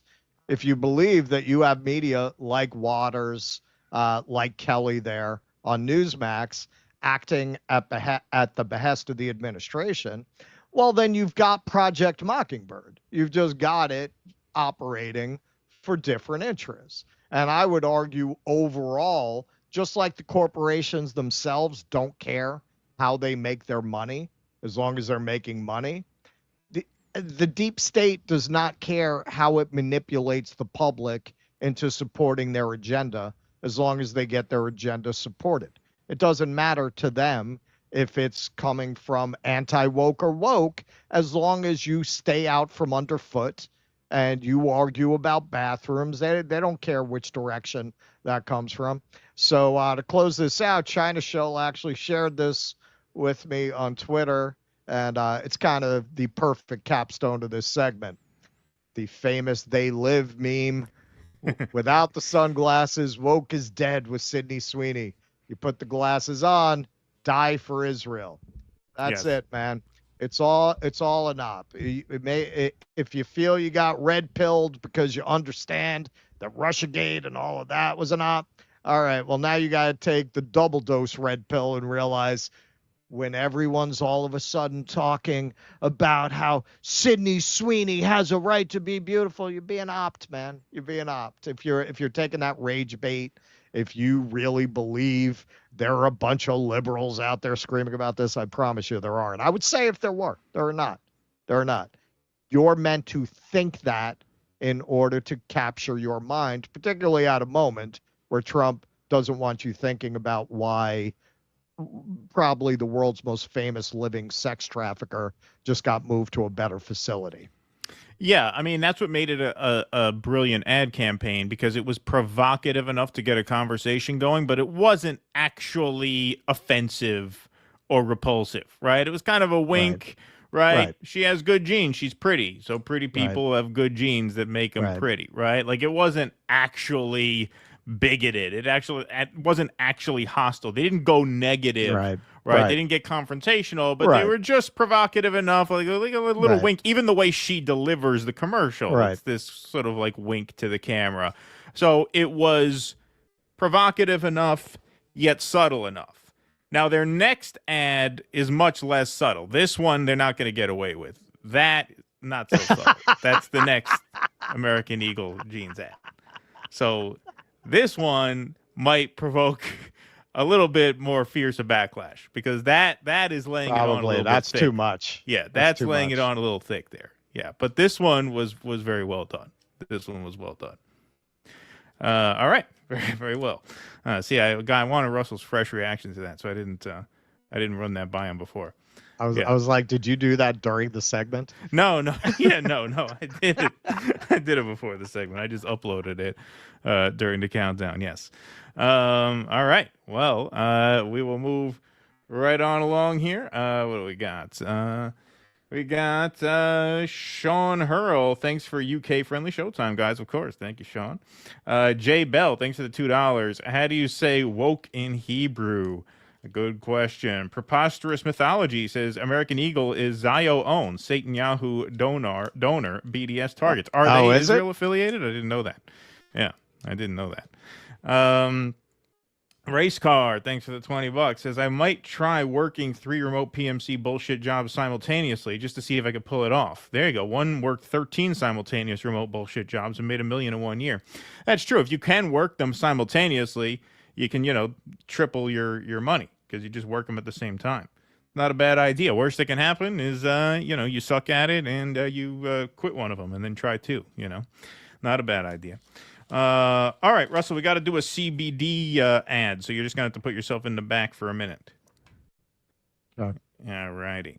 All right, folks. Well, hey, if better sleep, less stress, and pain relief after exercise sound good to you, you need to hear about CBD from CB Distillery, because CB Distillery's VIP sale is on. So for a few days only, you can save up to 50% on everything with code Rumble. CB Distillery has plant-based solutions for just about everything that's sleep, stress, mood, and focus, even pain after exercise, all made with high-quality, clean ingredients. They even have CBD for pets. Many of you are already feeling the difference, especially with their sleep products. That's how I got turned on to CBD. About 4 years ago, I just had constant interrupted sleep, could not sleep through the night to save my life. And so my uncle, who is a user of plants, shall we say, recommended CBD to me. And so I started taking it. And I still use it now. So what I would recommend starting with are these capsules here. These are not portioned, pre-dosed, soft gels. So these are the soft gel capsules with CBD oil. So they don't taste like anything, and they're pre-dosed to 30 milligrams per capsule, which is a great starter dose. So you just pop one of those in a glass of water, and you're good. You're good. So it's CBD oil in capsule form. So if you're still tossing and turning at night or struggling with another health concern, make the change to CB Distillery. And, of course, now's your chance to save big with code RUMBLE. But this deal won't be around long, so don't wait. Visit cbdistillery.com and enter code RUMBLE to save up to 50% off on everything. And this is some of the best price CBD on the market anyway. A bottle like this retails for about $30, which is significantly less than you could find in the stores. As someone who's been using this for a few years, this is very reasonably priced to begin with. And so the 50% off coupon code is a great way to try some of these products because you're getting a great deal on them. So it's cbdistillery.com, code RUMBLE. That's cbdistillery.com. You can scan this QR code. Link is in the description of the video as well. All right. Russell, you can come on back in. Back there. Beautiful. All right. We haven't done a CB Distillery ad in a while. No, we have not. No. It's been a while for that. All right. What do we got over here? Long Meadow. For Gaza, little trial, dry your crying eyes. How can I explain the fear you feel inside because you were born into this evil world? What have we become? Just look at what we've done. White Lion. Thank you for that, Long Meadow.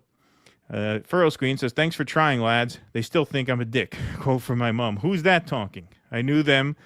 I threw them out shortly after the Rumble rant. May not invite them back. Thank you, Furrow Squeen. Appreciate it. With all these 5D chess moves, surely the deep state is in shambles. That's right. Whole lot of 5D chess being played in Washington right now. Mark Dansky says the Jeans ad is a remake of an ad from 1980 by that notorious eugenicist Brooke Shields. Here's the sinister link. I saw that ad. I saw it. Oh, so he knows. Yeah, that's going around now. Oh, it is? Yeah, see, I didn't. Yeah. I didn't see that. See, I didn't even, I didn't even think much of the Sydney Sweeney thing. I didn't even get it at first that the Jeans was a play on words. I mean, thought it was just like I wasn't gonna do it when I took it just as a culture war provocation because it just wasn't interesting on that level. Right.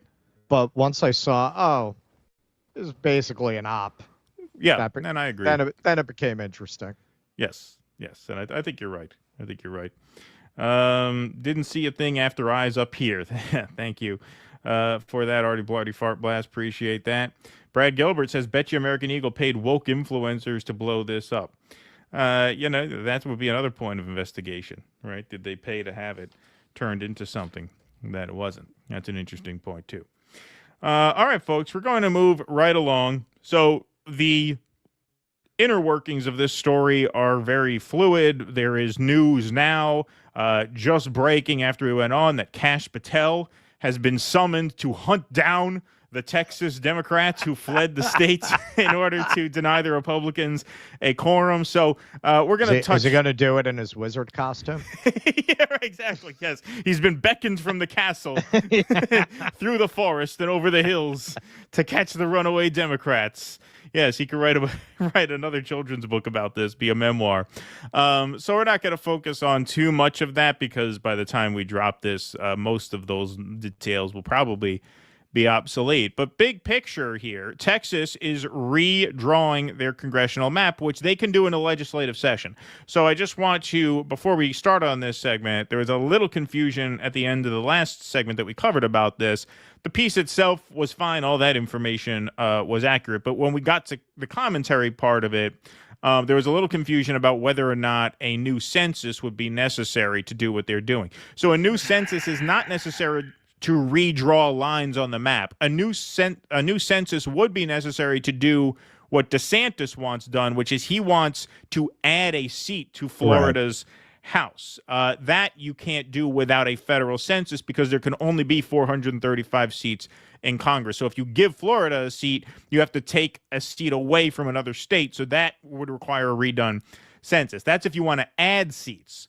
If the Republicans are interested in simply gaining seats by redrawing the seats that already exist, that does not require a new census. Most states can do that at the legislature level. And in order to deny a legislative quorum, which is the majority of persons that you need present in order to bring such a matter to a vote, the Democrats fled the state, some to Illinois and some to New York. So let's take a look at this brief report on that.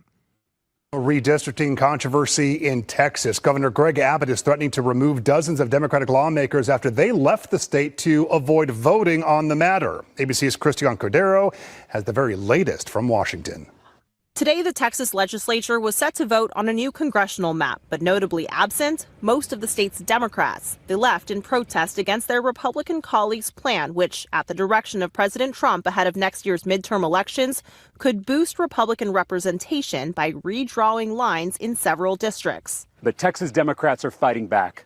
We're leaving the state, breaking quorum, and preventing Republicans from silencing our voices and rigging the next election. The redistricting effort is unique in its timing. Congressional maps are typically redrawn once a decade to reflect the changes in population from the latest census. But the tactic of redistricting for political gain is not new. Texas Republicans are overrepresented in Congress relative to how Texans vote for presidential elections, as are Democrats in states like California and Illinois. Texas Republican Governor Greg Abbott condemned Democrats' decision to leave the state. Doing so delays all votes in the state's special session, which needs 2/3 of its members to vote on anything.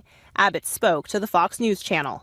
Our fellow Texans are being let down and not getting the flood relief they need because these Democrats have absconded from the responsibility, and I believe they have forfeited their seats in the state legislature because they're not doing the job they were elected to do. You know, he sounds like a loser talking. Sounds like a loser, right? That's the talk of losers, as he once said in the immediate aftermath of those floods. Hey, to demand accountability from your elected officials, that's how losers talk. Despite the delay tactic, Abbott and Texas Republicans are expected to get their new congressional map, though it could come with legal challenges and potential ripple effects in several other states nationwide. This is a legitimate process that has been used before. By breaking quorum and being here today, these legislators are getting into what John Lewis might call good trouble. New York Governor Kathy Hochul and California Governor Gavin Newsom have each suggested they will take a closer look at their congressional maps, though it's unclear if either plan would pan out before next year's midterms. So apparently Christiane Cordero, ABC News.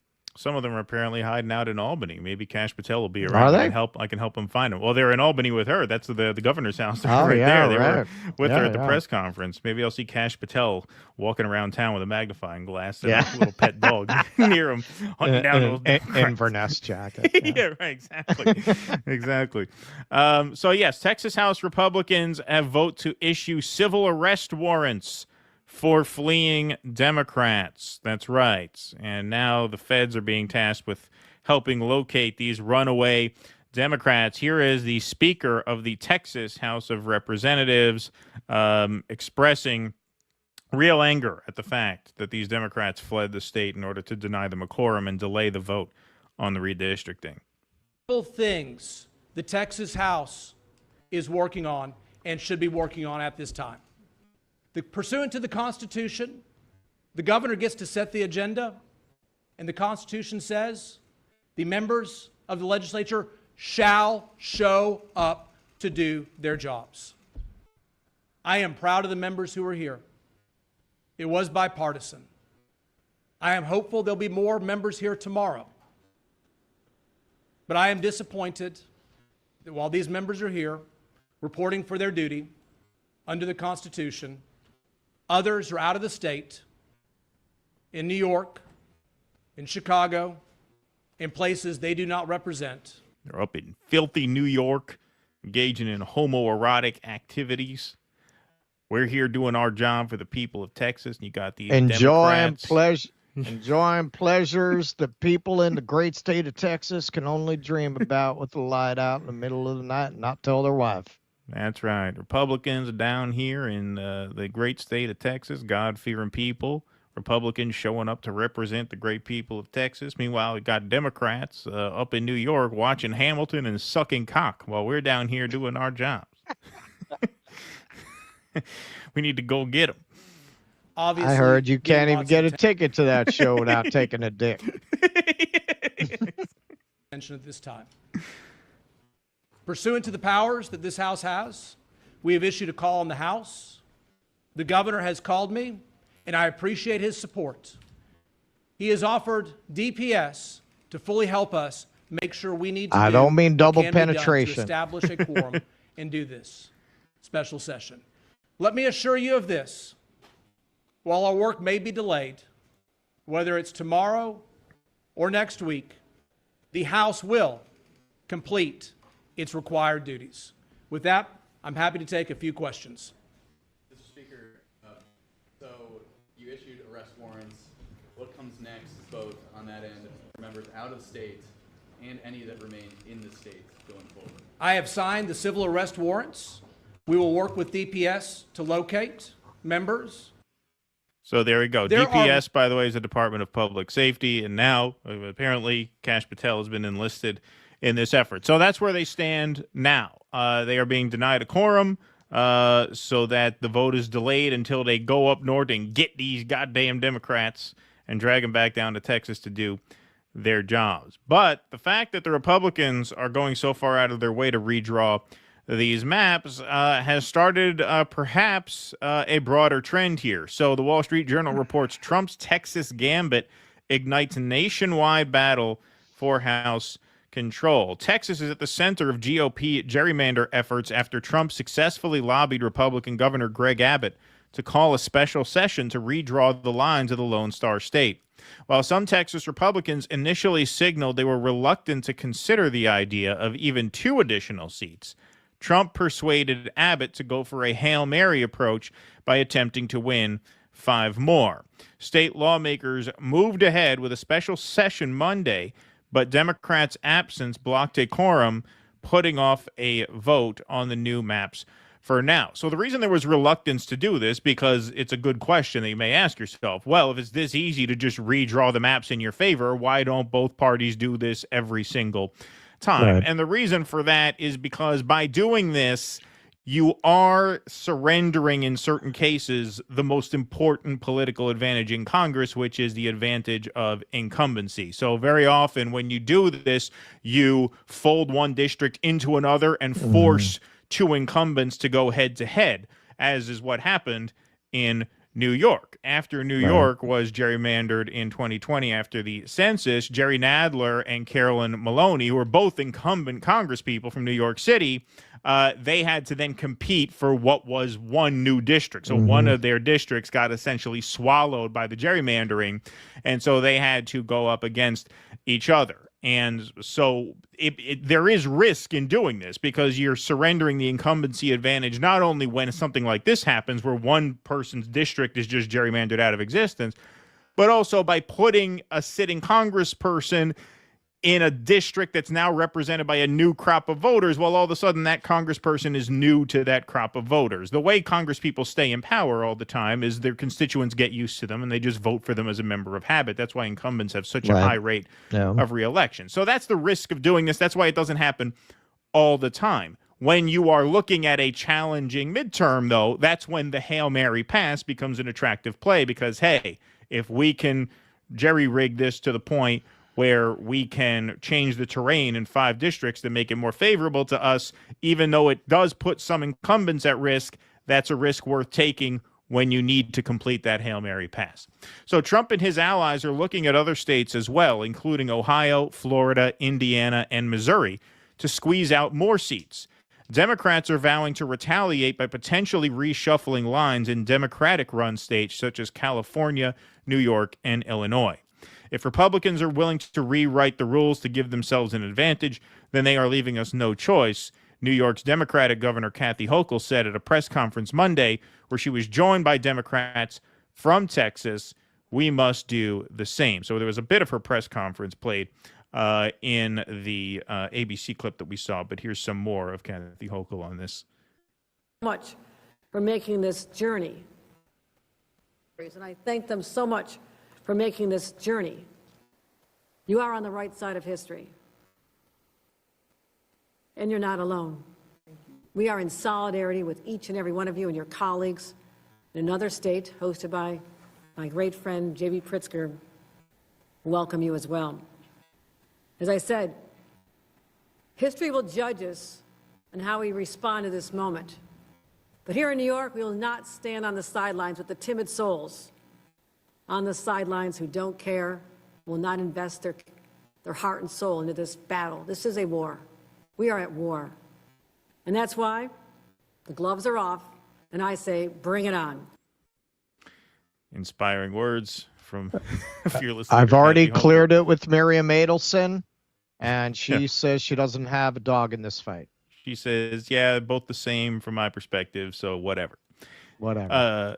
The GOP effort would dramatically alter the lines in Texas, which currently are aimed more at protecting incumbents rather than targeting Democrats. They were intended to last until after the 2030 census, when states would typically set new lines. Trump won 56% of the Texas statewide vote in 2024, but the GOP won almost 2/3 of the state's 38 congressional districts. Texas Democrats left the state Sunday in a move to delay the vote set for this week. Such tactics in the past have ultimately failed. Well, because ultimately they can't just bring the government to a complete halt. Ultimately, they're going to have to come back at some point. That's the thinking there. The new map in Texas released last week creates 5 new districts and 4 with majority Hispanic voting populations. But that is a gamble for the party to assume these voters' increased support for Trump will transfer over to the party more broadly, especially with past elections revealing that Hispanic voters will split their ticket. Now, the bet Republicans are making is in the South Texas districts that the Tejano vote for Trump is going to be a Republican vote. That's a big gamble, said Karl Rove, a Republican strategist. It may work in the next election, and it may work when you've got a candidate like Governor Abbott and a Democrat who you can't even remember their name running for governor, but it may not work beyond that. It may not work this time either. So as you can see here in 2024, Republicans did very, very well with the Latino vote, 48% to Democrats' 51%. Obviously a massive improvement from even just 4 years prior. But given the way things have gone, for fairly obvious reasons, Latinos have largely soured on Trump. So the latest polling on the Latinos' favorability of Trump, this just came out a few days ago, July 31st. As Trump discontent grows, 1/3 of Latinos who supported him in November are not set on voting for a Republican in 2026. Fewer Latinos approve of Trump's job now, 35% to 63% disapprove, than in Equus's polling from May, 38% to 60% disapprove. This Trump discontent is showing up in the generic Texas congressional ballot. A lesser share of Latino Trump voters are set on voting for Republicans in 2026 than Latino Harris voters are on supporting Democrats in the midterms. So 86% of Kamala supporting Latinos are going to vote Democrat, and only 67, according to these numbers, are set on voting Republican. So there's no guarantee that this is going to work even when they pull it off. And I say when, since it's a near certainty that they will. I mean, the Democrats aren't going to shut down the government for the next year, right? But it's an open question how much this will help, because you're investing an awful lot in the Latino vote, and for fairly obvious reasons, like disappearing non-criminal aliens off the streets and sending them to for-profit torture prisons in El Salvador. Latinos are not as hot on Trump as they were at this time last year. And who knows what the next 15 months hold. And so that's why this is considered a Hail Mary. These are the kinds of things you don't do unless you're already losing, because you're putting incumbents at risk. You're rolling the dice on what these new districts are going to look like, how they're going to shape up. And then also, if some of these blue states can do the same thing, well, you could end up worse off for it overall. Yeah, these people are all a bunch of crazy assholes. It's really amazing looking at how unfit really to be walking around the streets, much less to be in government, most of these people are. They do not care what the consequences are to the country. Nope. They don't care what the consequences are to respect and regard for or trust in the institutions that they're supposed to represent.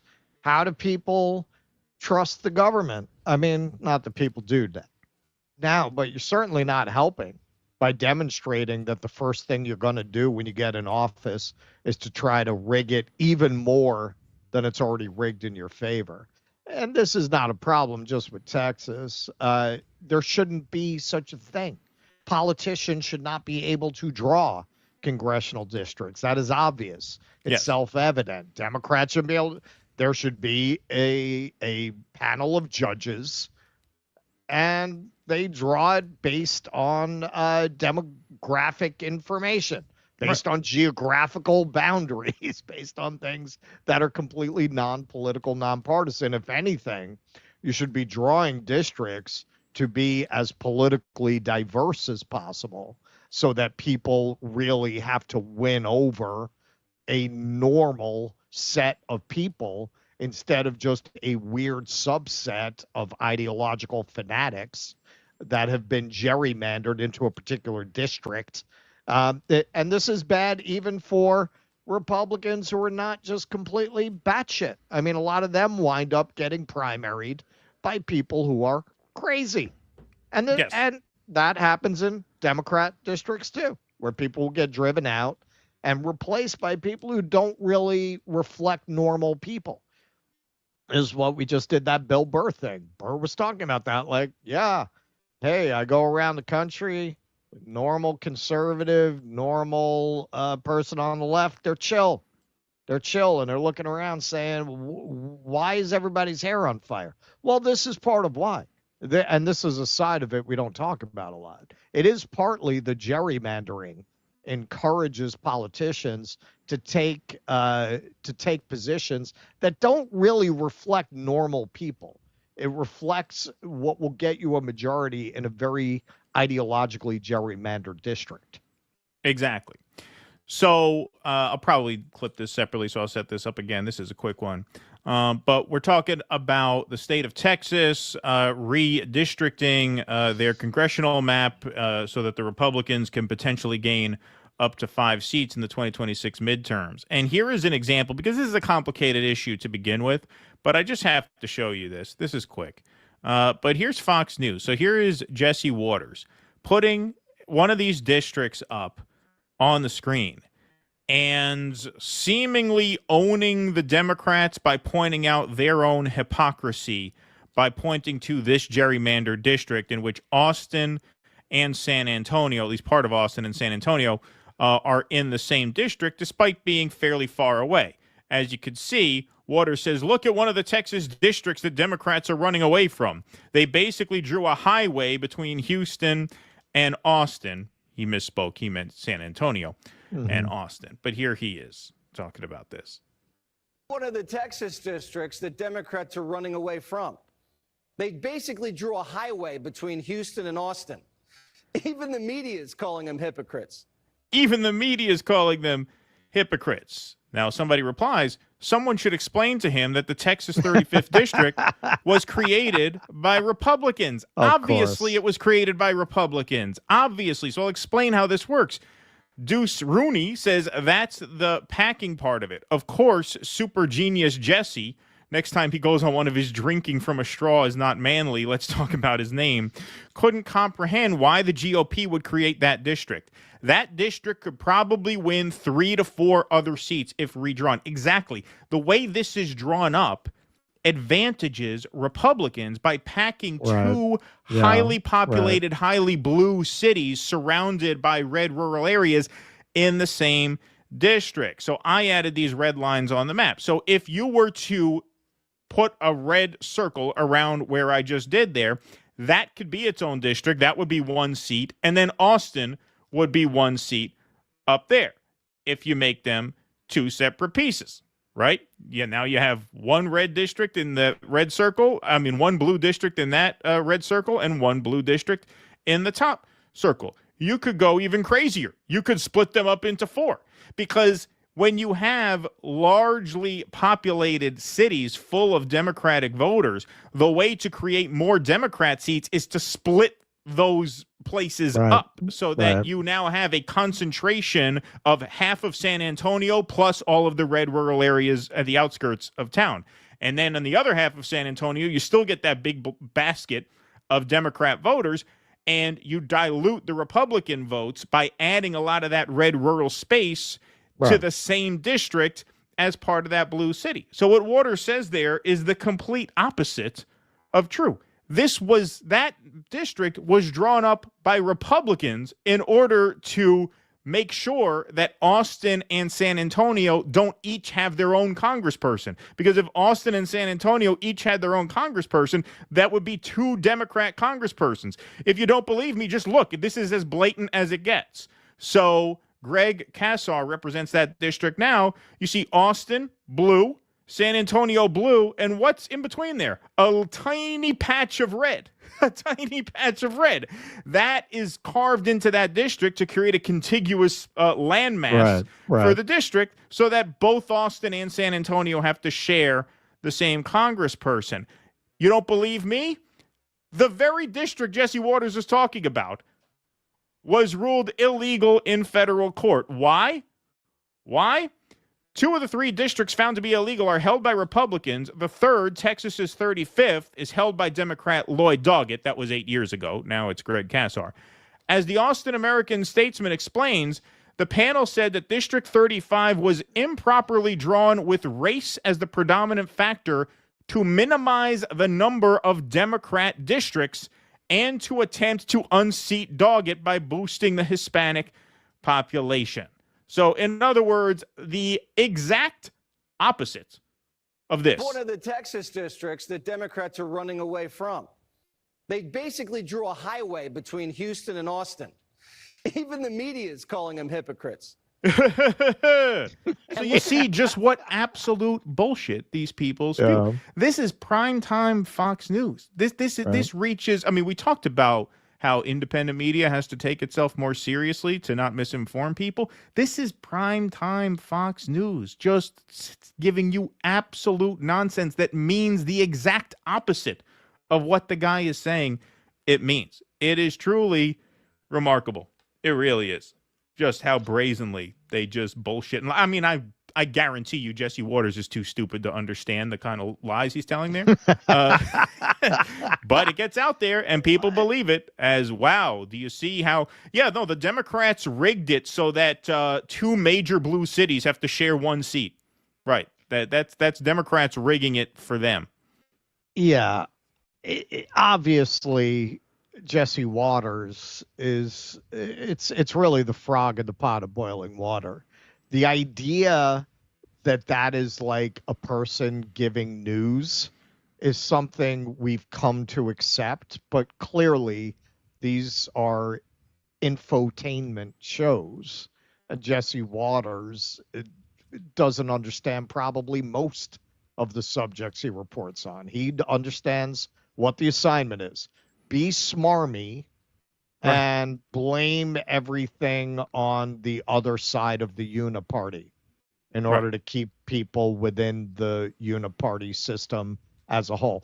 And it's the same thing if you go and you watch Maddow, where, I mean, she certainly knows the nuances of what she's lying about. Oh, sure, of course. But the audience is there to get a catharsis, to be told what they want to believe, to be validated in their biases, and to be made to feel like they belong to a group of like-minded people in a country full of people who are deeply alienated. That's a lot of the value added that they bring for a lot of the audience, I believe. Again, on both sides, MSNBC, Fox, same thing. It's a lot of people who feel very alienated, who are very prone to what is really a kind of low-grade hypnosis. Like if you look at what TV does to people's brains, there's been a lot of research on this. Your brain waves go to a level that's kind of like sleep. It's kind of like hypnotism. It makes you very open to suggestion. So what are people going to this for? To be hypnotized. To be hypnotized into a certain way of looking at the world. None of it is real. None of it is real. We are truly in the Matrix. Yes, exactly. And just one more short piece related to this. Here we get a sense of perhaps what is behind the Republican push to gerrymander these districts, which is, as has been reported, a bit of a Hail Mary play, since by doing so, they're going to inevitably put some incumbents at risk. But here is a great piece of video from Nebraska, so Texas's neighbor by a few states up to the north. Mike Flood, who represents a very red and, as you can see, somewhat gerrymandered district. Well, actually, you can't see because I blocked it. But Omaha is gerrymandered out of this district of his. It's sort of the suburbs sort of forming a half circle around Omaha. This is a guy who won his race by 20 points back in 2024. So this is a deep red district. And here he is being shouted down by the crowd while pathetically trying to justify the coming Medicaid cuts. Big changes to the Medicaid program. One of those changes is that if you are able to work and you are able-bodied, you have to work. If you choose not to work, you do not get free health care. You do not get free health care. That didn't go the way he thought it was gonna. No, don't forget, this is Nebraska. This is rural, deep red Nebraska. Okay. So here's a question. Do you think that people who are 28 years old that can work and refuse to work should get free health care? Yes. Yes. Obviously. I don't think that a majority of Nebraskans agree. He thought with he you. had him there. He thought he had him there because, they booed when he says, if you're 28 and able-bodied, you should have to work. Boo. All right, well, let me ask you this. If you're 28 and able-bodied, should you just get free health care even if you don't work? Yes. So here's a question. Do you think that people who are 28 years old that can work and refuse to work should get free health care? I don't think that a majority of Nebraskans agree with you. I don't know that a majority of Nebraskans disagree with that. When you look at the polling for programs like Medicare for All, it polls extraordinarily well. People get distracted by other issues, as we're going to get into a little bit in our next segment about the DSA and Mamdani's campaign here. But when you look at that response in that rural and red a district, you really get a sense of why they're desperate to gerrymander these districts. Because even if that does not constitute the majority opinion in Nebraska, or his district there, district number 1, you see that's a pretty big room. It's a pretty loud response, right? There's a pretty populated space there. They were pretty loud. There were quite a few people there who were pretty angry. Pretty angry. Now, are there enough people like that in this district to pick him off? The odds are probably against it because he's got a 20-point cushion to work with.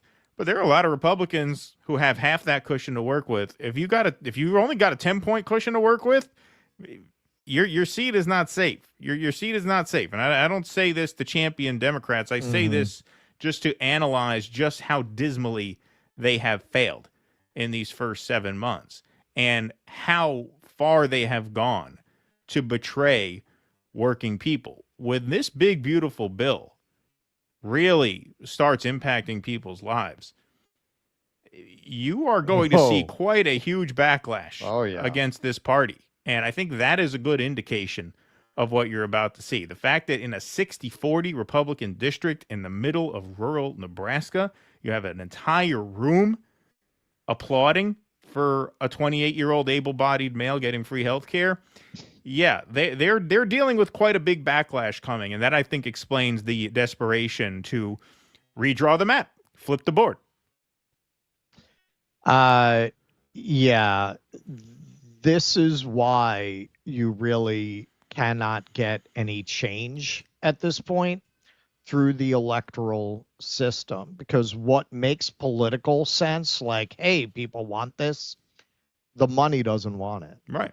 We do not have, in any sense, a democracy.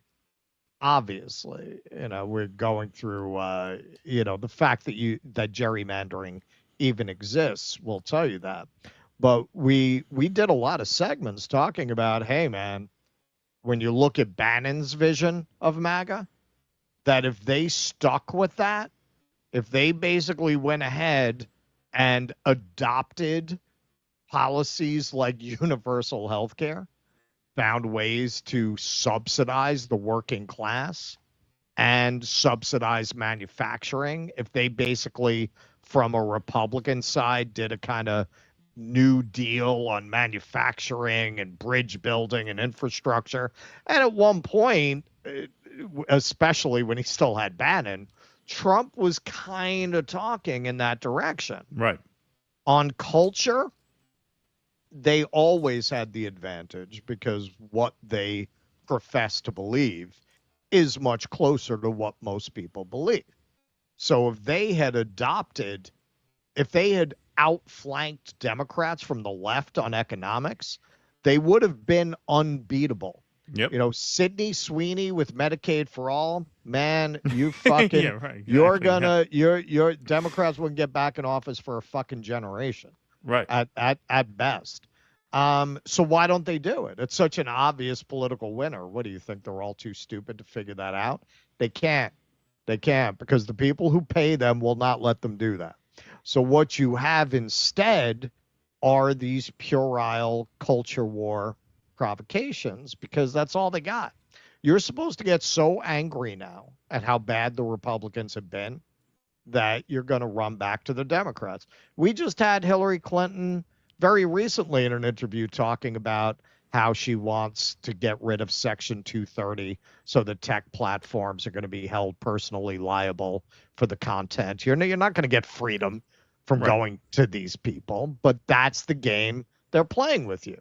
They're going to drive everyone back to the Democrats, and the Democrats are going to fuck you. Just get kicked by two different colored boots. That is what I think is so difficult for people who want to see real political change today. It's difficult to see how you get it in any way other than to flip the board. That's how I'm going to put it. Exactly. On YouTube. Let's see here. Where is this? Brad Gilbert. Zio-controlled media need culture war distractions. Thank you, Brad Gilbert. Appreciate that. Artie Blarty Fart Blast. Thanks for the $2.99. I am okay now if the Silver Surfer is Sydney Sweeney. Thank you for that. Larry Coldwater says the only cultural entity not infiltrated by the CIA is rugby league. Let's see here. Skyman 2204. Thanks for the $10. Skyman says this might be the brainwashing talking, but I think an American royal family that rules forever is a good thing. Our leaders are great. The fields are what you need, what you two need till you get your heads right. Thank you for that. That's a good one, Skyman. Sylvia K for $100. Let's have the cowbell for Sylvia. Thank you, Sylvia. Appreciate that. 100 Canadian dollars. So from the Great White North. Amazing info once again, boys.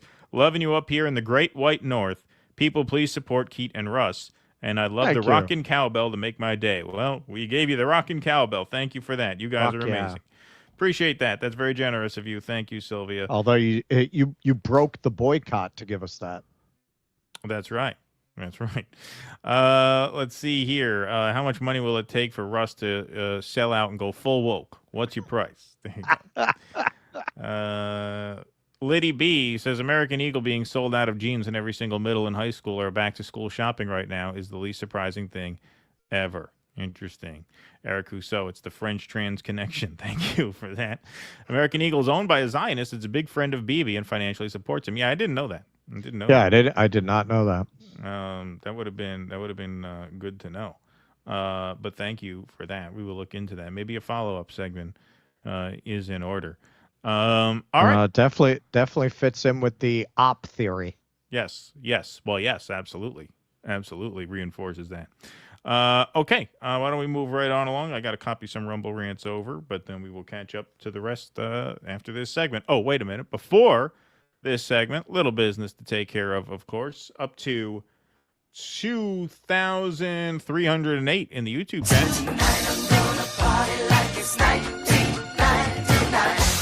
And well over 666 likes at 1,057.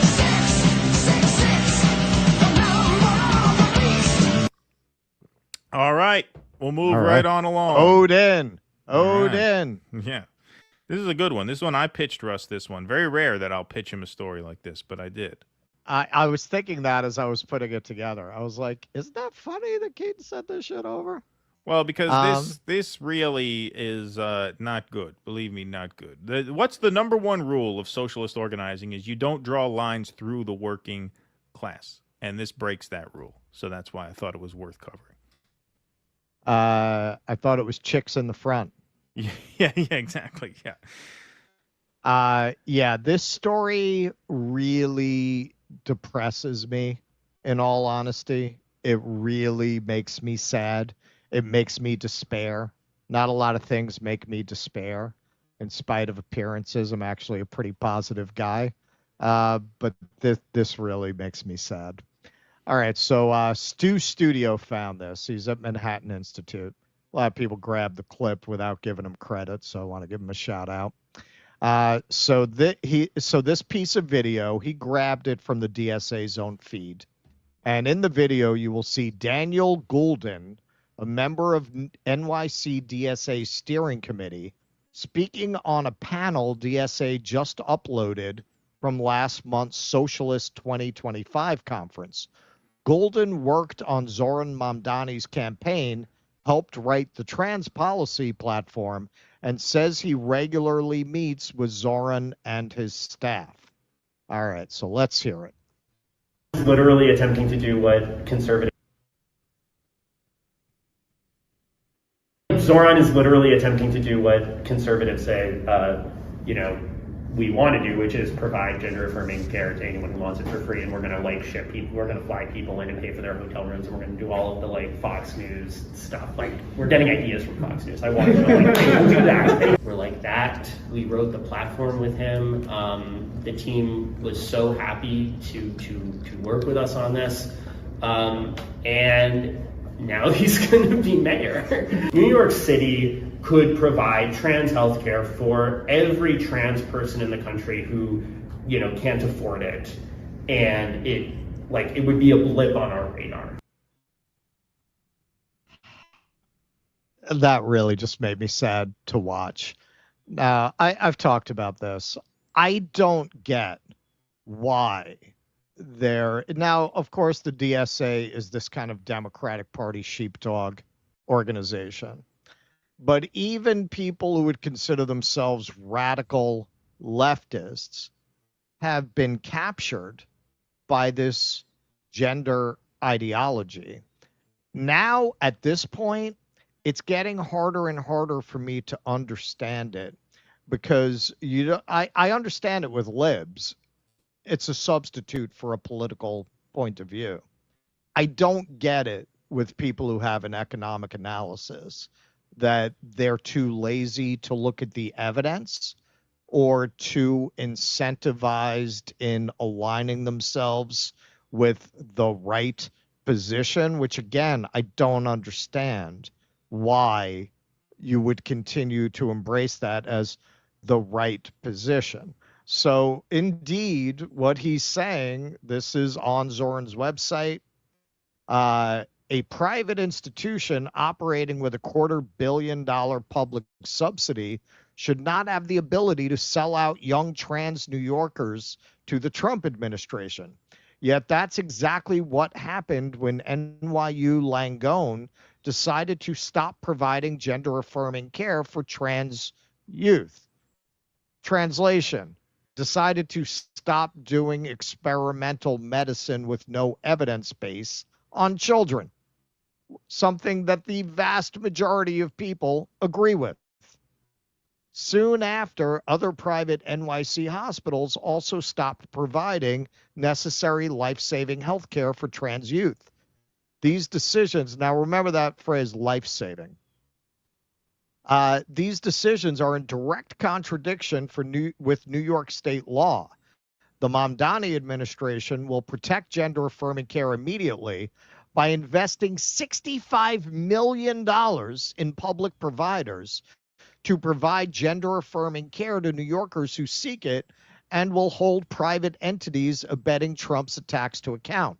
The Mamdani administration will budget $65 million in funding to explicitly support and expand access to gender-affirming care in NYC. It will direct $57 million to public hospitals, community clinics, federally qualified health centers and nonprofits providing gender-affirming care. In the face of the Trump administration's proposed elimination of federal support for GAC and his threats to care for adults, this infusion will protect GAC access for both transgender youth and adults. Okay. So what kinds of problems involving healthcare costs could be addressed with that money? Well, Mamdani certainly speaks up for undocumented people and the assaults of ICE.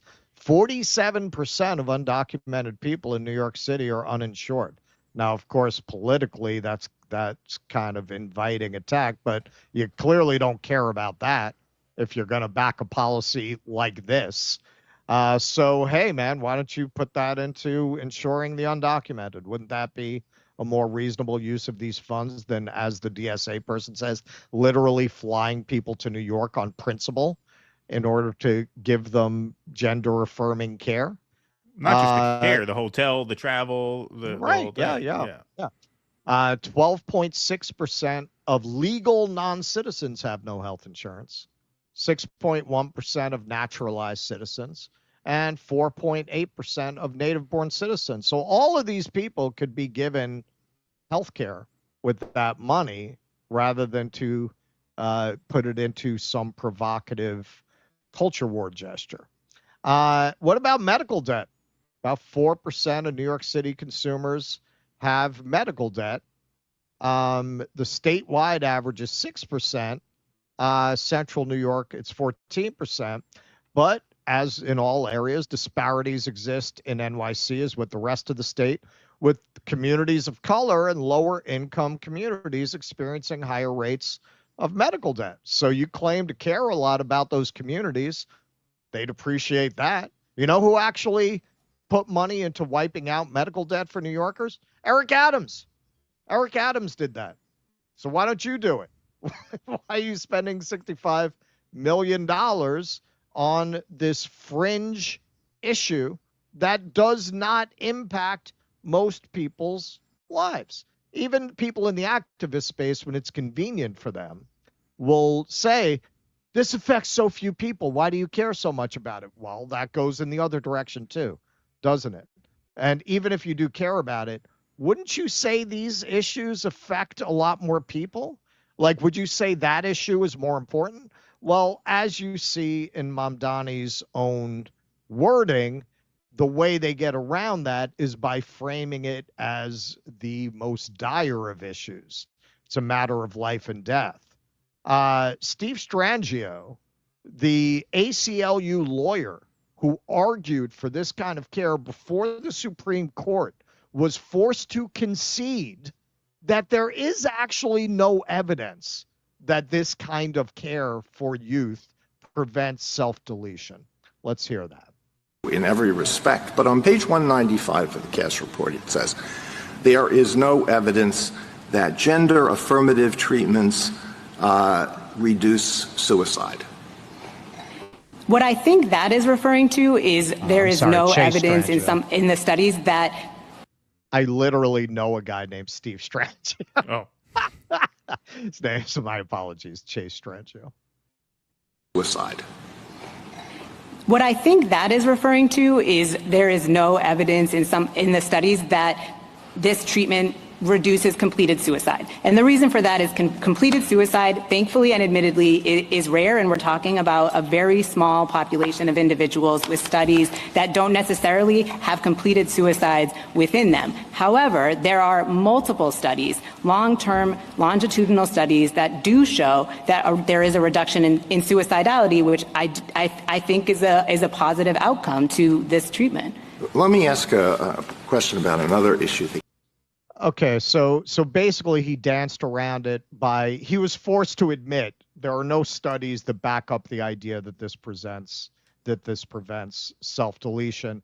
He says, well, there are studies that show that it prevents thinking about it, which the evidence for that is sketchy in and of itself. But this core claim, would you rather have a live son than a dead daughter, is based on nothing. It's based on absolutely fucking nothing. Now, You can go to a lot of different sources. There's been a lot of debunking of gender medicine. There was a case, we actually covered it a while back, where one of the strongest advocates for transgender care wouldn't release their own study because it debunked the idea that it's actually helpful in youth. It was specifically about that. So The Atlantic, if you want to read about a lot of those cases, The Atlantic put out an article that was good from a liberal who feels that the laws in red states banning youth transgender care are going too far, but feels that she's kind of forced to reluctantly support it because the medical industry can no longer be trusted in this area, but defaults to it's helpful for certain people. So you're not talking about somebody who's ideologically opposed to this, quite the opposite, who wrote the article. After England restricted the use of puberty blockers in 2020, the government asked an expert psychologist, Lewis Appleby, to investigate whether the self-deletion rate for patients at the country's youth gender clinic rose dramatically as a result. It did not. In fact, he did not find any increase in self-deletion at all, despite the lurid claims made online. Quote, "The way that this issue has been discussed on social media has been insensitive, distressing, and dangerous, and goes against guidance on safe reporting of self-deletion," Appleby reported. "One risk is that young people and their families will be terrified by predictions of self-deletion as inevitable without puberty blockers." Well, yes, that's the intention. When red state bans are discussed, you will also hear liberals say the conservative fears about the medical transition pathway are overwrought because all children get extensive personalized assessments before being prescribed blockers or hormones. This too is untrue. Although the official standards of care recommend thorough assessment over several months, many American clinics say they will prescribe blockers on a first visit. Can this misinformation bubble ever be burst? On the left, support for youth transition has been rolled together with other issues, such as police reform and climate activism, as a kind of super saver combo deal of correct opinions. The 33-year-old Democratic socialist Zoran Mamdani has made funding gender transition, including for minors, part of his pitch to be New York's mayor. But complicated issues deserve to be treated individually. You can criticize Israel, object to the militarization of America's police forces, and believe that climate change is real, and yet still not support irreversible, experimental, and unproven medical treatments for children. Exactly. It makes me feel like I'm taking crazy pills, that you even have to explain that to people. It is just amazing to me that at this late date, when it is so clear how discrediting this is. And hey, man, fine. If the facts and the science were on your side and you say, hey, I'm going to take a stand, I'm going to take a moral principled stand, even if society's against me, okay, I'd be right there with you, man. The science doesn't support it. And what's so crazy about this is you're talking about a population that on the whole, if you said to them in any other context, do you think the American medical industry is corrupt? Without hesitation, without even missing a beat, yes. Do you think the American medical industry, do you think the insurance companies, do you think the pharmaceutical companies overprescribe and prescribe treatments that are unnecessary to make money? Do you believe that it's a system of sick care rather than health care? Yes. Without hesitation. You say, okay, so Sweden, the first country to ever allow people to legally change their sex, has banned these treatments, except in an experimental context. Same with Norway, same with France, same with England. Countries far to our left with, this is key, not-for-profit healthcare systems have all stopped this after looking at the evidence. Why do you think our singularly for-profit healthcare system won't let this go? Why do you think they continue to push this? Well, maybe we're more advanced. I literally had somebody say that to me in response to that. Well, maybe they're more advanced. They would never say that in any other context, that America is more morally and ideologically and philosophically advanced in such a manner than these far left European countries like Sweden. In this one area, man, that is what's just mind-boggling to me about it. And when you do talk to these people who have an economic left critique, who embrace this, it is very much what she says there. It's the correct opinion to have. They haven't looked into it. When you tell them all these countries that have banned this in Europe, they don't know a fucking thing about it. They know nothing about it. They just adopt this point of view as the right point of view to have. Now, we talked about ops a lot in the Sydney Sweeney thing. We've covered this from that angle. Michael Parenti, who we're going to see a little bit of video from, has written a lot about this, that this kind of shit was injected into the left exactly for this reason, to discredit the left, to make it very hard to build any kind of a working class movement with left economics by connecting it to deeply unpopular and deeply repulsive to most normal people cultural positions. That's the purpose of it. So I understand to my satisfaction how it got this way. The question to me is why so many people who should know better don't ask these questions. I don't get it. It is fucking depressing to me to see people, not just the DSA, not just the sheepdog DSA. You have a lot of genuinely radical post-duopoly leftists who will not let this shit go. They will not let it go.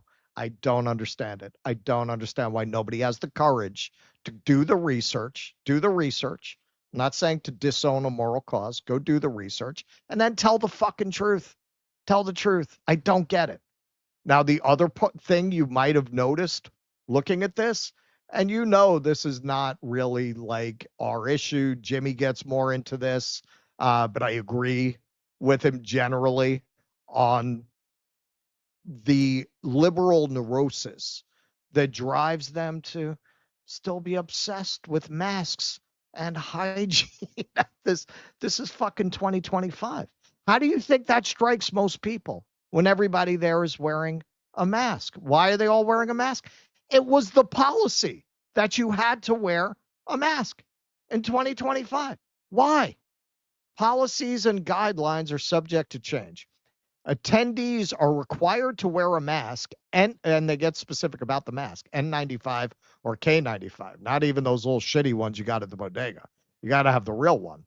Over their mouth and nose while indoors at the conference. Masks will be provided for those who do not have a mask. Please note this requirement applies only to formal conference spaces and sessions. Attendees should be aware of the possibility that attendees will be unmasked elsewhere in the conference hotel or beyond. God forbid. Testing. Attendees are encouraged to test themselves for COVID prior to making their way to the conference. And then they want you, if you are going to be one of the speakers, so you're going to take a mask off, to get tested that day. They don't make it a requirement, but they strongly recommend it. Now, for normal people looking at this, you look like a fucking nutbag at this point, at this late date. And hey, man, it's not just that conference. When I was out in Seattle, I took pictures of this. The leftist bookstore there, look at this. Masks required Sunday to Thursday. And then I guess they want some of the MAGA business, so you don't have to wear a mask on Friday and Saturday. But most of the week you have to wear a mask. This was in February. This is not 2021. I took these pictures in February when I was out there for the Worker Strike Back conference. Why? Why? I've mentioned this before. This is a open mic poetry thing. I do some readings. So I've looked for venues to do readings in. It's a poetry reading they do on Friday nights in Brooklyn. You see all the people sitting there? They're wearing masks. You have to wear a mask to go to this. Now, summer 2025, you have to wear a mask to go to this poetry reading. Now, a poetry reading doesn't necessarily tell you what their politics are, but I've been to enough poetry readings. I promise you, they are not to the right. They're not conservatives. Again, and I think it's connected.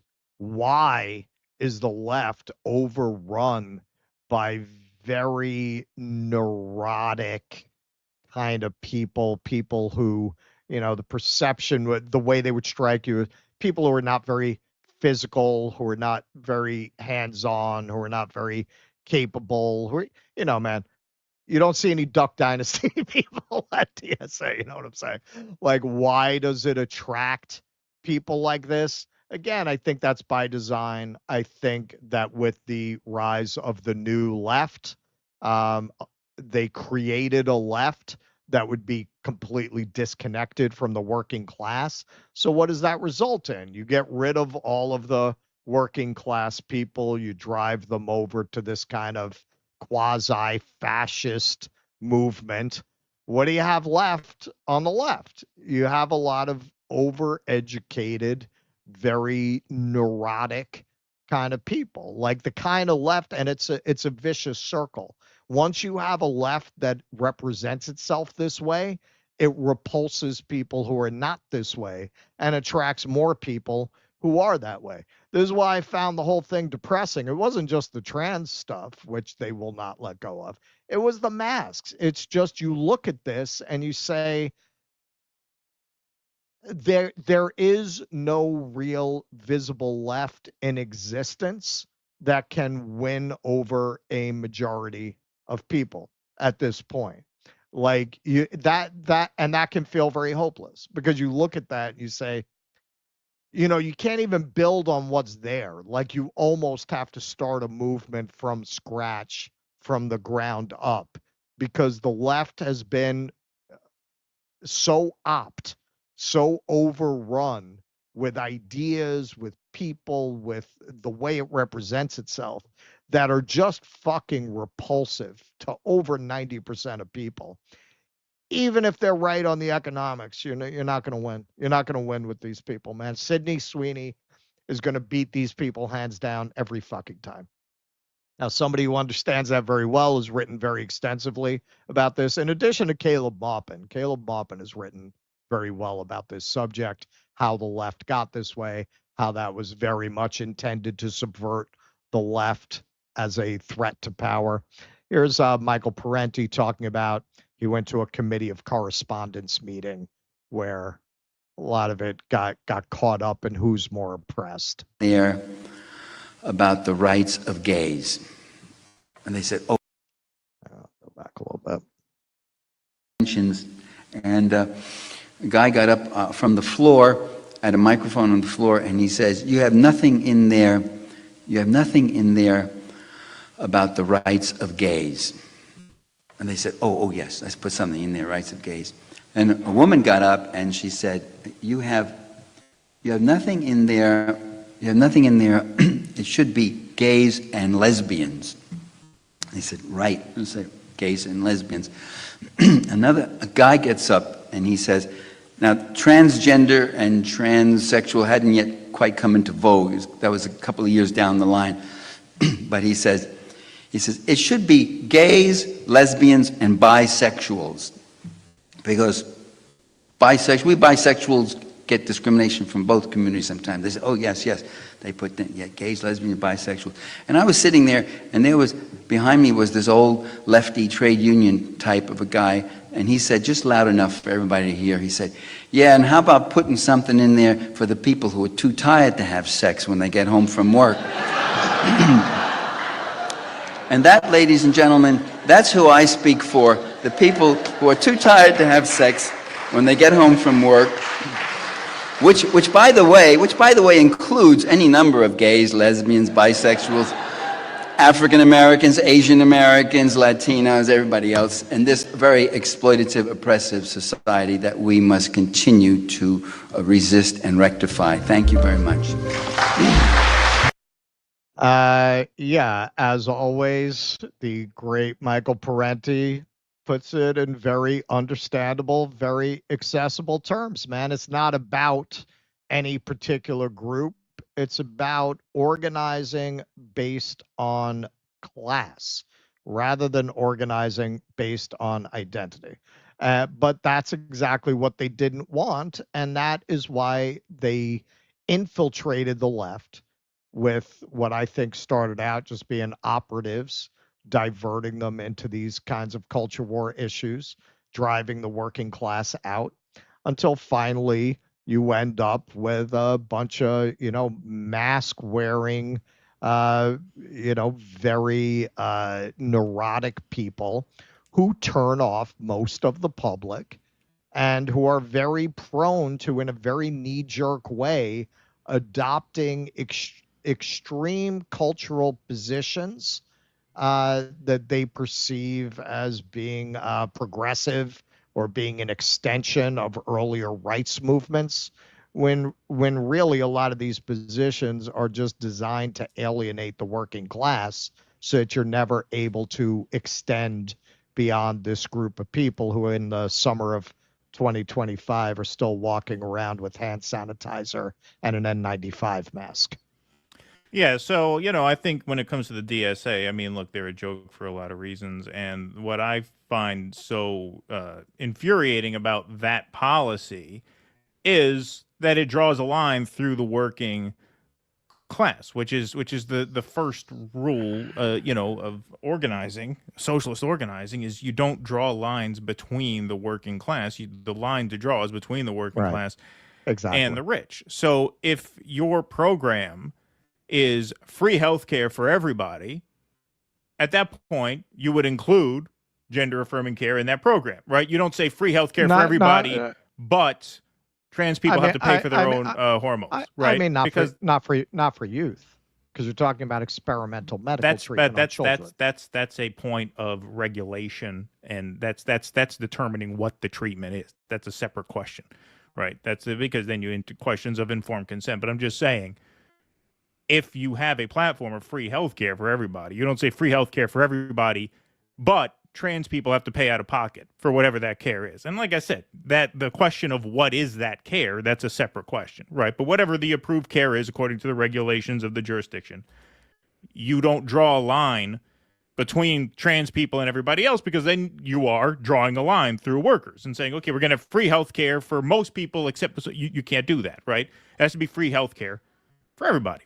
So Shama's platform is in conjunction with her campaign for Congress, Medicare for All in Seattle. Basically, do a citywide universal health care program, which, yes, would include coverage for gender affirming care. Again, what constitutes that? What is regulated? Isn't that, to me, that's a different question. The question of organizing is, how do you, if you're not campaigning for Medicare for All in New York, which Mamdani is not, that's not on his platform. He's not going to, we're going to make New York City free health care for everybody in New York City, right? That's not his platform.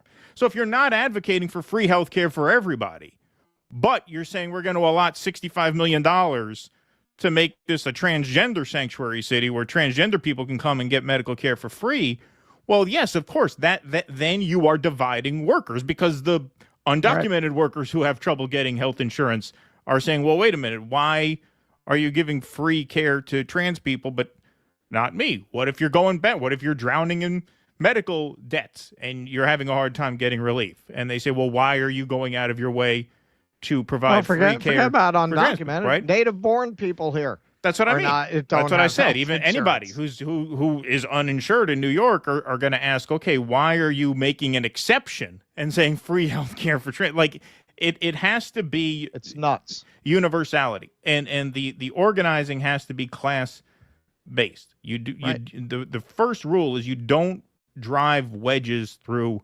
workers in either direction. I mean, people a lot of times mistake that for saying, well, okay, and this is why, when we interviewed Shama's campaign manager way back, when they went and they organized with those, I forget who they were, some workers who were on strike, they said you can't immigrant bash on the line because immigrants are workers too, and we have immigrants in our organization, right? And so they said, okay. But, you know, if you say, okay, we want high wages for us, but not for immigrants, well, that's the same thing. You're drawing a line between workers. You can't do that. You can't do that. And that's the first rule, I think, of any class-based organization. You have to keep the lines very clear, and it is class-based. So to single out one particular group within the working class and say, okay, you are going to get free health care, all these other workers are not, that's no good. If you were running on free health care for everybody in New York City, and that includes whatever gender care is approved within New York City, I would have no problem with that. But when you make it a point to single that out to the exclusion of everyone else's free health care, yeah, that's the absolute wrong way to organize. And how could an organization that calls itself a socialist organization not understand that? How? That screams infiltration to me, honestly. That seems like you're trying to fuck up. Because if you have any clue as to what it means to organize a working class movement, you know this is the absolute last thing you want to do. Of course. Drive a cultural wedge through workers and say, we're going to give free health care to this small group of workers while leaving the others to fend for themselves and bring them in. Right. Bring them in exactly. from outside. Yeah. I think, and again, Michael Parenti is probably the best writer on this. Yeah, this was always an op. At this point, the op was so successful that I don't know that you need to infiltrate to do this. I bet you from talking to some of these numbnuts that the guy speaking there on the video, he believes that shit. Like he doesn't need a handler to say that. This is what's so because I've talked to people that I know are legit that will not let this shit go. That is how effective a psyop this has been. Even people with a legitimate Marxist class analysis will not shut the fuck up about this bullshit. I'm not going to lie. I watch that, and yeah, it's DSA, but you know what? It's not really any different from what I see with the more radical leftists. Like a bunch of people sitting there in fucking masks talking about the urgency of this very niche issue above all other things, as you point out, above much broader issues that affect everyone, including trans people. That's the left generally, man. That's not just DSA. That's the left generally, even the radical left, and it's depressing. I mean, what I would say is, if you're advocating for universal health care, I think that's one thing. But if that's not on your platform, if you're not talking about bringing universal health care to the city, to me, that's what makes that especially damning, is that they're not even talking about giving free health care to everyone. To me, that's what that is. And, to me, it's a betrayal of class-based organizing, which how can a socialist organization not know better than that? Really, really pretty bad. Well, because you're so far removed from a left that is organically connected to the working class that you wind up with this very academic vision of what leftism means. You know, there was the Wall Street Journal did an article about it, obviously from a different perspective than I have, but they weren't wrong. I'm pretty sure this was the Wall Street Journal did an article. We've said this ourselves. The reason that all of a sudden you're getting all of this support from college-educated white PMCs for socialism and Mamdani is not because they all of a sudden got woke, I mean real woke in the original sense of the term. It's because the system's not working for them anymore. Right. That's why. Of course. So you're winding up with a left or a socialism that's made up of the children of privilege, and those people in the end just don't have the kind of class perspective that would lead them not to present themselves this way. Yeah, that is largely true, especially among DSA. I think it's especially true that you would single that out. Because, look, there are people who are culturally more liberal on this issue, that still, I think, know not to drive a wedge through workers in that way. Like, whatever. Like, I personally don't really care what your opinion is on the issue, as long as you're not using it as a wedge, right? Like, as long as you're not using it as a wedge between workers, to me, you're using it as a wedge as soon as you make that central to your platform. especially. I mean, he's not just saying gender affirming care. He's singling out youth, which again, if you present yourself in that way, you are not going to be able to build a working class coalition. And again, if you were right on the science, I'd say, all right, I mean, we could talk about the politics of it, but you're on the side of the angels. The idea that you don't have the science, but the signaling of it is so irresistible to you that you don't really care about that, it's fucking depressing, man. Like, how can you argue, well, the left are the people who are really dealing with facts and not propaganda, and then go out there and say things like that, man? It's sad. It's very sad. Yeah, I mean, like I said, from my perspective, the sin of that is using it as a wedge to drive between workers. To me, that's where that really fails. That being said, he'll still win. He'll still win in New York. His polls are still pretty good. In all likelihood, because it's New York. Yeah, he'll be okay in that. Because it's New York, and because this is something. I mean, we'll see how that plays out. Sliwa can't win. Like, he's not in any position to win. And how can people who are vying for Democrat voters in New York City, specifically in New York City, speak against that? So he's not really going to be getting any attacks on it, except from Fox News, which he doesn't have those people anyway. Sure. No, so yeah, he should still win. And I would still vote for him if I lived in New York City. But that just shows a real ineptitude in my opinion. It's just I see that, and you want to grow beyond New York City. You want to grow beyond these meccas, these blue meccas, and you see that, and you're like, it's never getting out of the 5 boroughs with that shit. Sir Bikes a Lot Day says it's not the first time this has happened in my home state of Texas. Dems have been fleeing since the 90s instead of winning elections. F Governor Hot Wheels. That's cool. Brad Gilbert, thanks for the $2. WEF make rural life unlivable, forcing 15-minute city. Brent Yoendo, thanks for the $1.99. Appreciate that. Louise Brooks, I'm watching with my dad who turned 91 yesterday. Wow, congratulations. Could you say hi to Norm? Is that your dad? Is your dad Norm? Happy birthday, Norm. Happy birthday to Louise Brooks' dad there, 91. Wow, still kicking. Congratulations. Happy birthday. Kuznetsky Bassane, thanks for the $9.99. Appreciate that. Skyman, thanks for the $10. The neurosis stems from their lack of power they have over their own lives. As such, their fake activism is like an opioid that dulls their feeling of moral impotence. In short, they're like addicts. Thank you, Skyman. Artie Blarty Fart Blast says another mark against Mondani. Thank you, Artie Blarty Fart Blast. Appreciate that. Xander Varkov says, I find it ironic that conservatives are obsessed with CIA conspiracies when a lot of those were in service of crushing socialist movements, domestic and abroad. Yeah, I didn't know Tucker was a Contra. I didn't know he fought with the Contras. That came up in the in the Fuentes thing. I didn't know that. I knew his father was connected, but I didn't know that. Get Dog the Bounty Hunter to capture these fugitive Texas Democrats. I'd watch that show. Yeah, there you go. Or Walker, Texas Ranger. Yeah, maybe we'll have some news about that on Sunday. Sydney Sweeney says Stupsign had so much simultaneous simulated stuff done to her in Euphoria that the blackmail on her probably moved the trading value of the shekel significantly. Thank you, Stupsign. Appreciate that.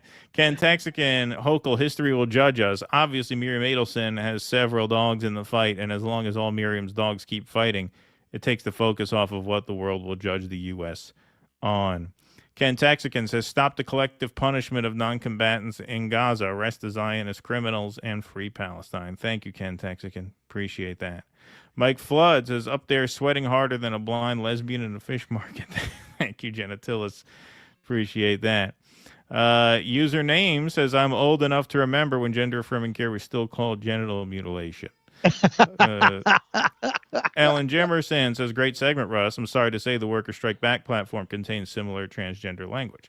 I'm aware. I brought that up to Shama when she was on. Yeah. The difference, though, in my opinion, is that part of Shama's platform is for free health care for all of Seattle, right? So free health care for all of Seattle, And if that includes gender care, I don't see why it wouldn't, right? Again, you can litigate how that's regulated in terms of age and informed consent and all that. But if that's part of a universal health care program, then I think it would be wrong to exclude gender care from that. But yeah, I'm never talking about. Yeah, Yeah. I'm never talking about for adults when I talk about this. I talking understand, about but what I'm saying is that what I'm saying is no, whatever you regulate it. To me, the question is, okay, so you have an approved, you know, medicine is regulated, right? So whatever falls within the regulation, whatever constitutes legitimate care, that should be available for everybody, right? And so I think that is a way of presenting that.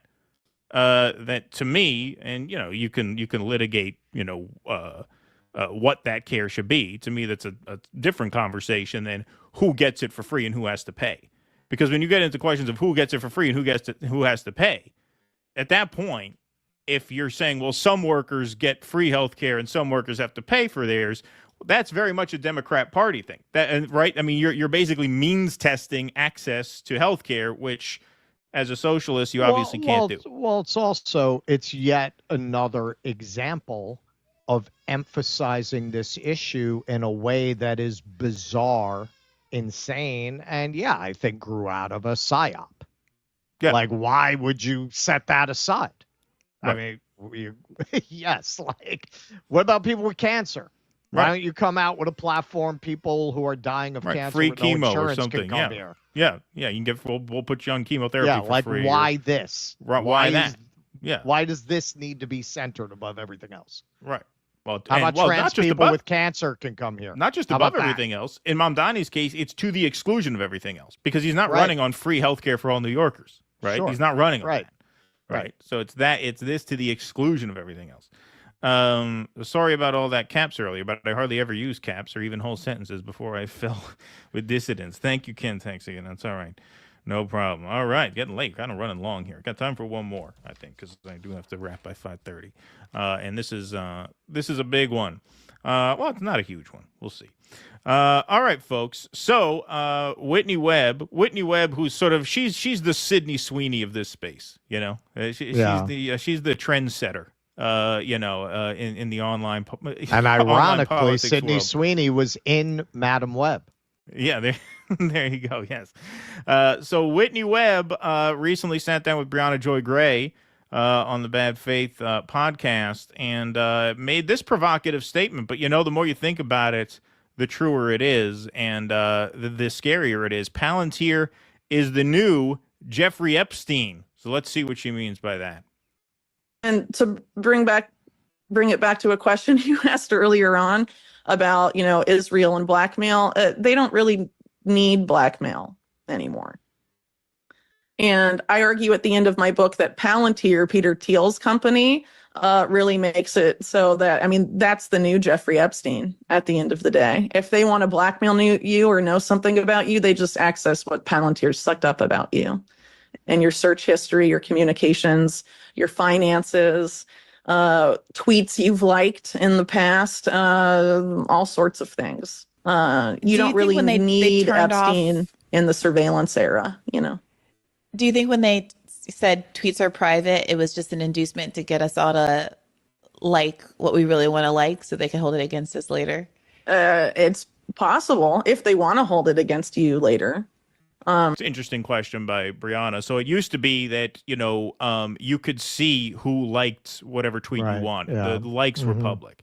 Now you Yeah. can't see that anymore. You could see who retweeted a tweet, but you can't check on who liked it. That's now private. And so what Brianna's asking, and this is kind of a common thing, and, Whitney's talked about this too, about how a lot of this tech is a trap. Right, they're giving you the illusion that you have the freedom to express yourself. Meanwhile, they're compiling data on all this shit, and so using people with video cameras to blackmail people—that's kind of quaint, right? That's of the past. Now we don't need to fly out to an island. Now we'll just see what you're doing online.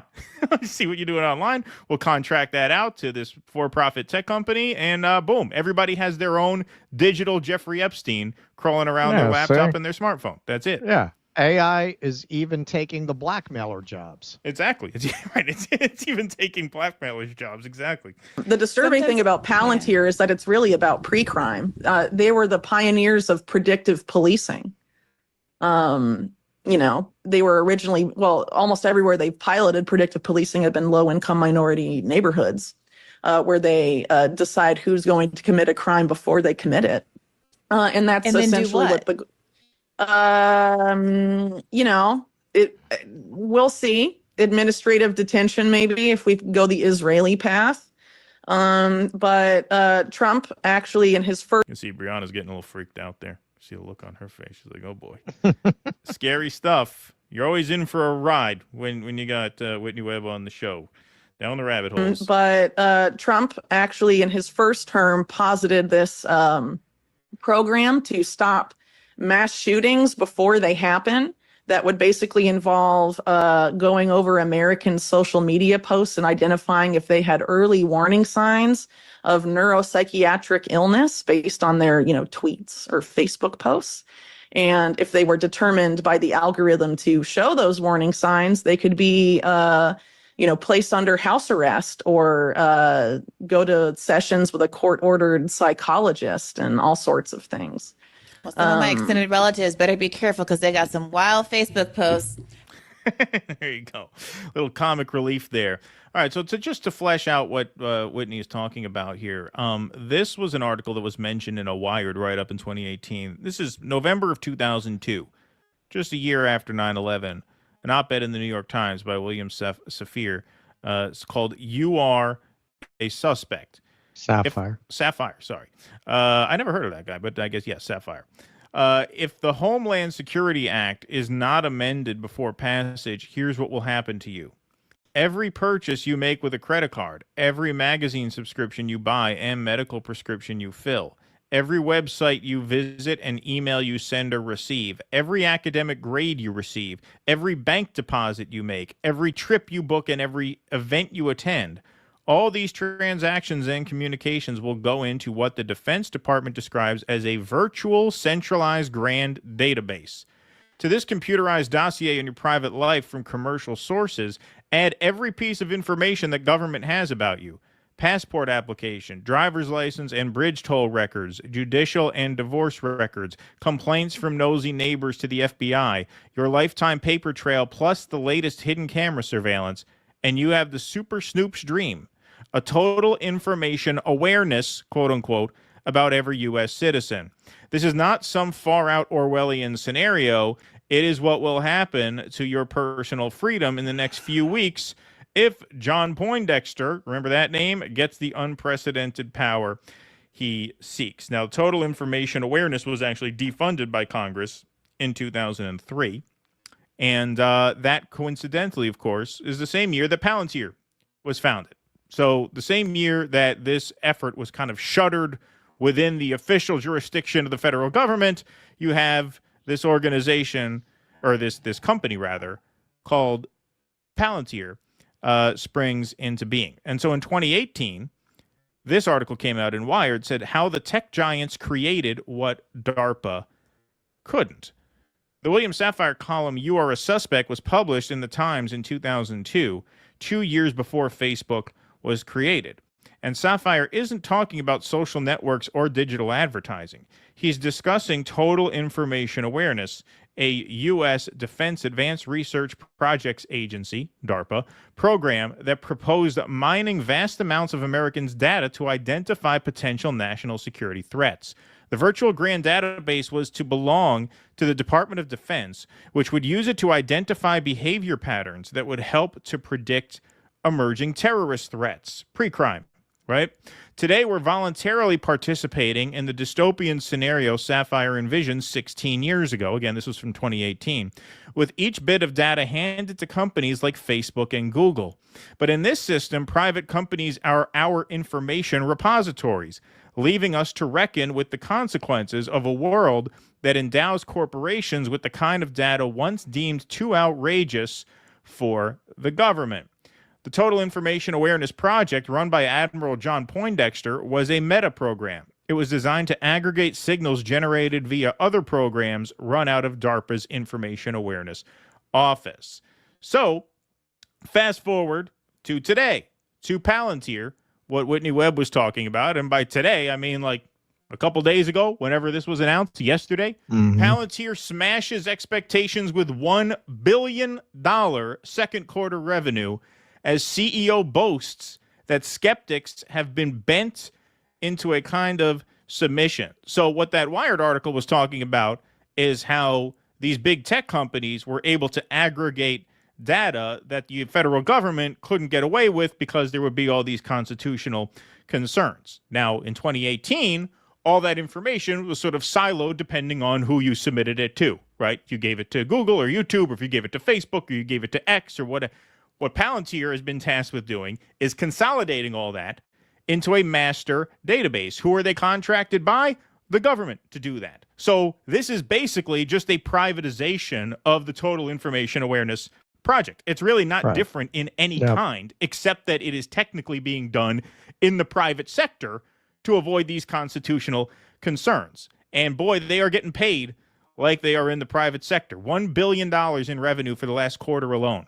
Palantir's earnings were buoyed by its U.S. revenue, which surged 55% from the same period last year. Alex Karp called the earnings bombastic, saying skeptics have been bent into a kind of submission.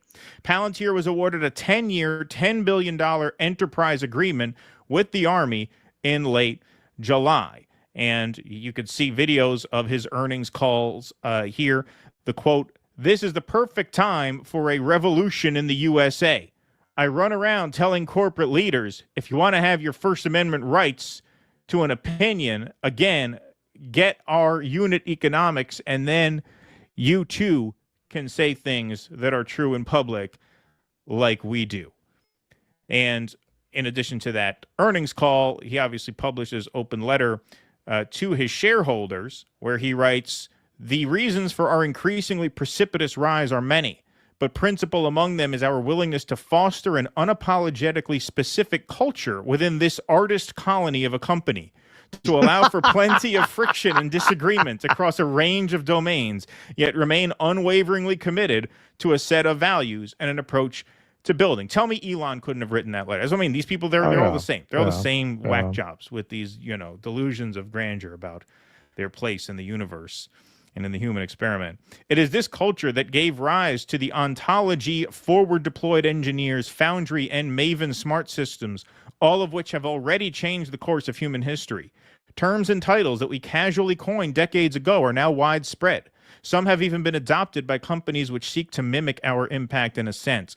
Similarly, in the United States, the most consequential country in the West, it is the culture that enables companies like ours to come into existence and excel.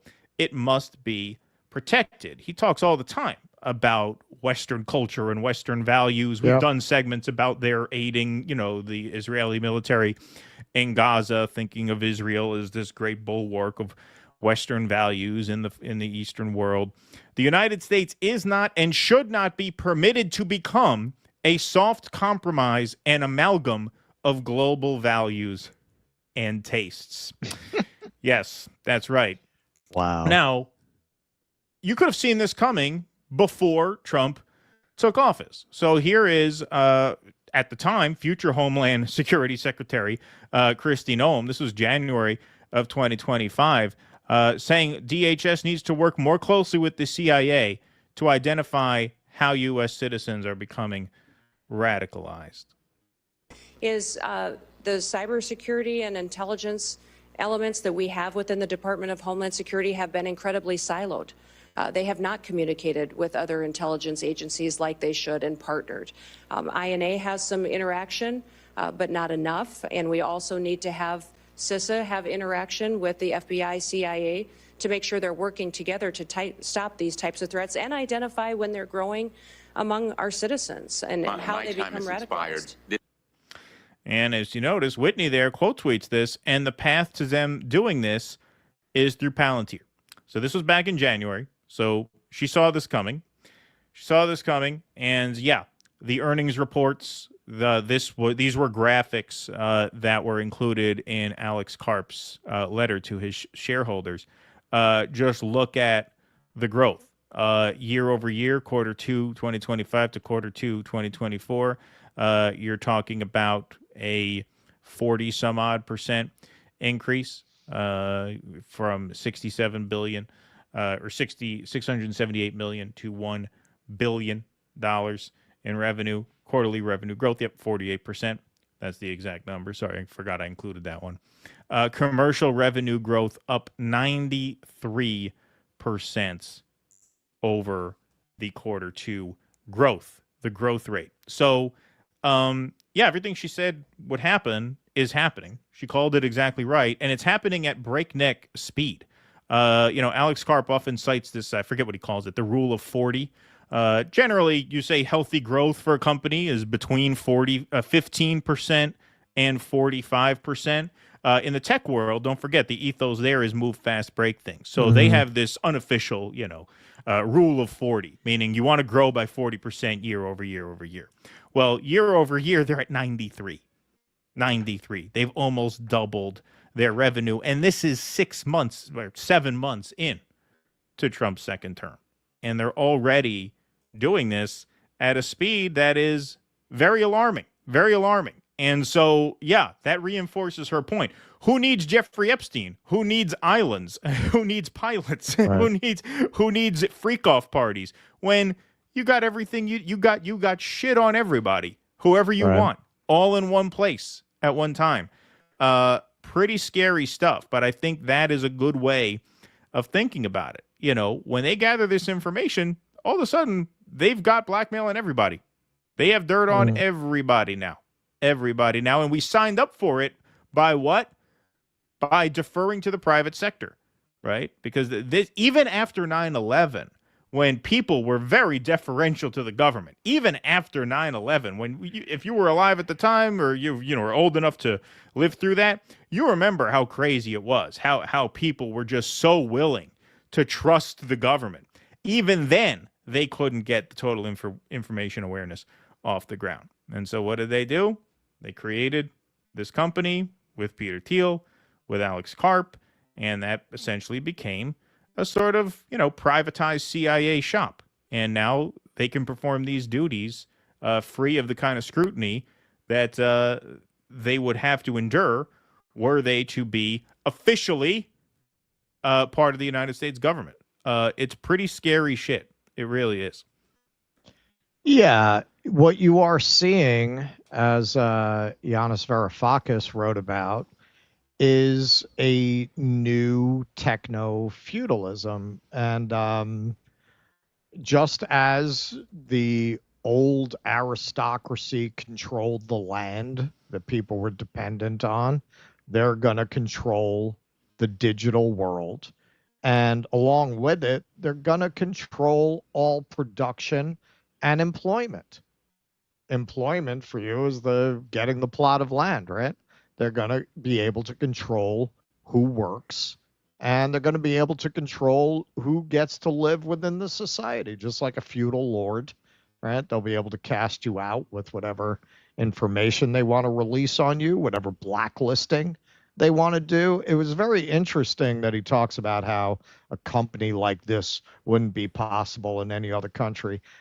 Yeah, because they would tax you, right, so you don't get this big. They wouldn't allow you to exploit people in the way that your company does. And you would be regulated in ways that you're not in this country. They're aristocrats. That's how they envision the world, and this idea of Western values. I mean, this goes all the way back to this is for people who get their understanding of history from the 300.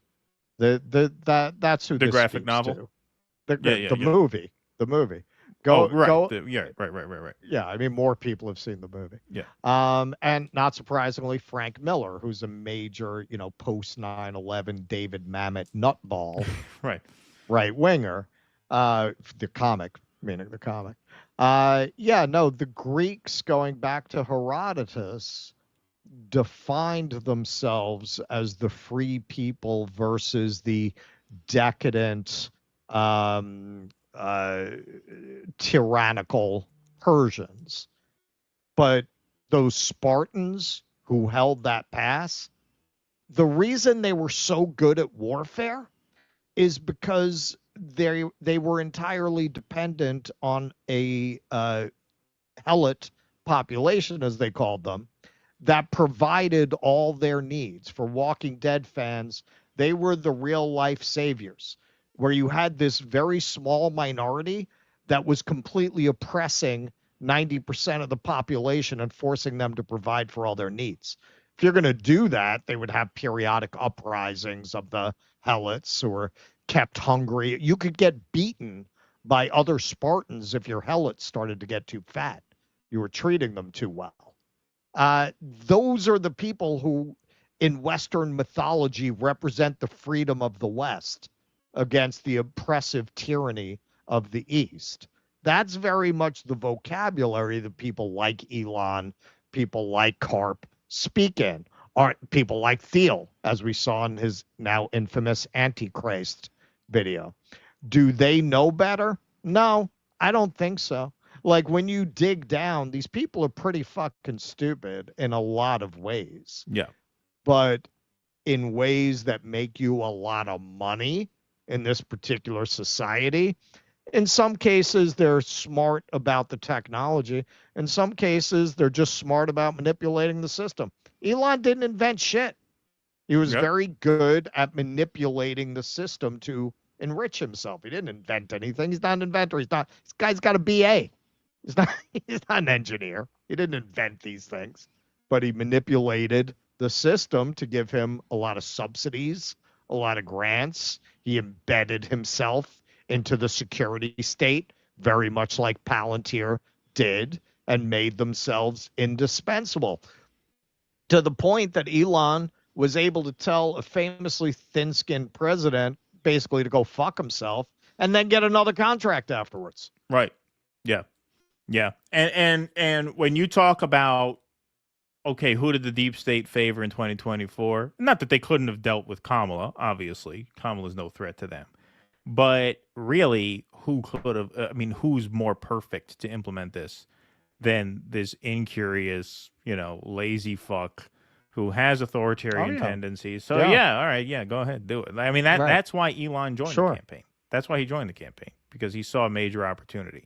He liked RFK at first. He saw RFK's not going anywhere. So I was like, all right, well, I'll do this. And yes, it's working out great for Palantir so far.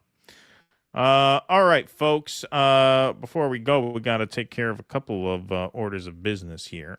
First is we got to give a shout out to our patrons here. So thank you all for becoming members of the program here. We could not do this show without our patron supporters. So thank you all very much for joining. Donate links are at the top. DoDissidents.com/Patreon, DoDissidents.com/Substack, and DoDissidents.com/Locals. You can join for as little as $5 a month and access all kinds of perks, including monthly post games where we do extra segments and take calls from patrons on a separate live stream while the main one is going on. We end the show early for everyone except for patrons, who get the last few segments plus call-in access to a Q&A. We also do a regular weekly Q&A every Sunday night where patrons have call-in access. We also do a monthly film club night. We also give ad-free versions of every live stream to our patrons, which are emailed directly to you the day after they air on the main channel.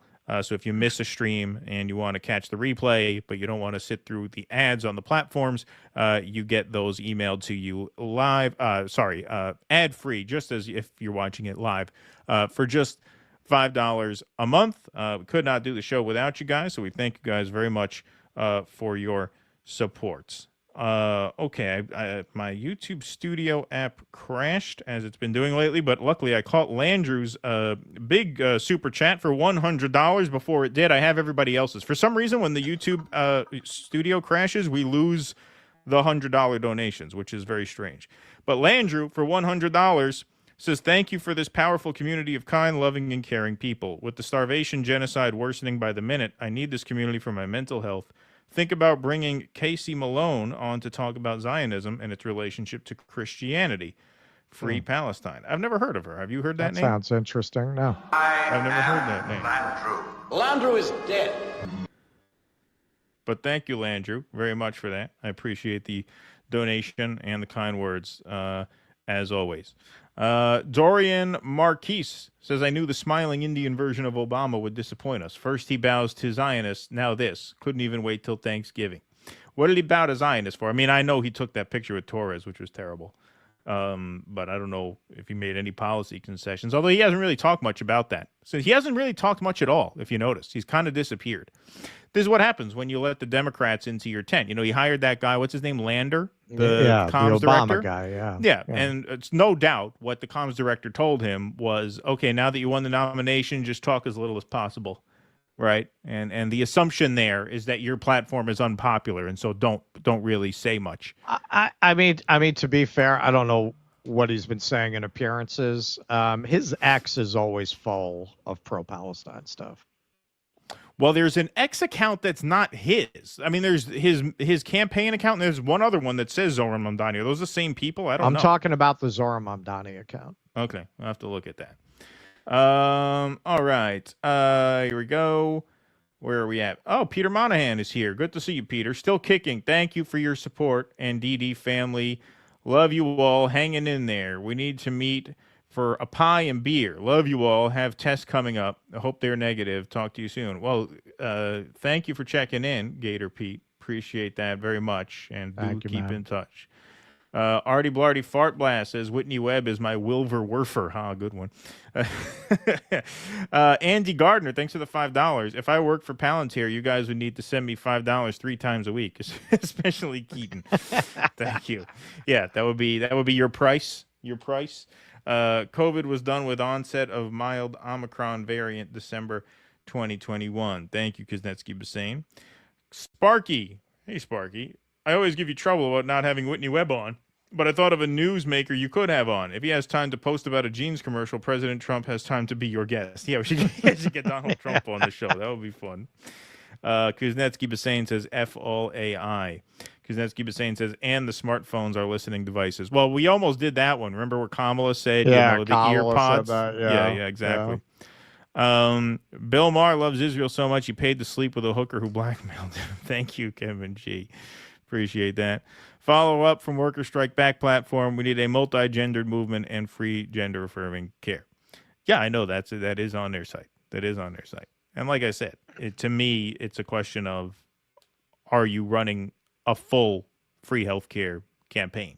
That to me is where I would draw a line. Like I said, I don't think it's helpful to emphasize those issues at all.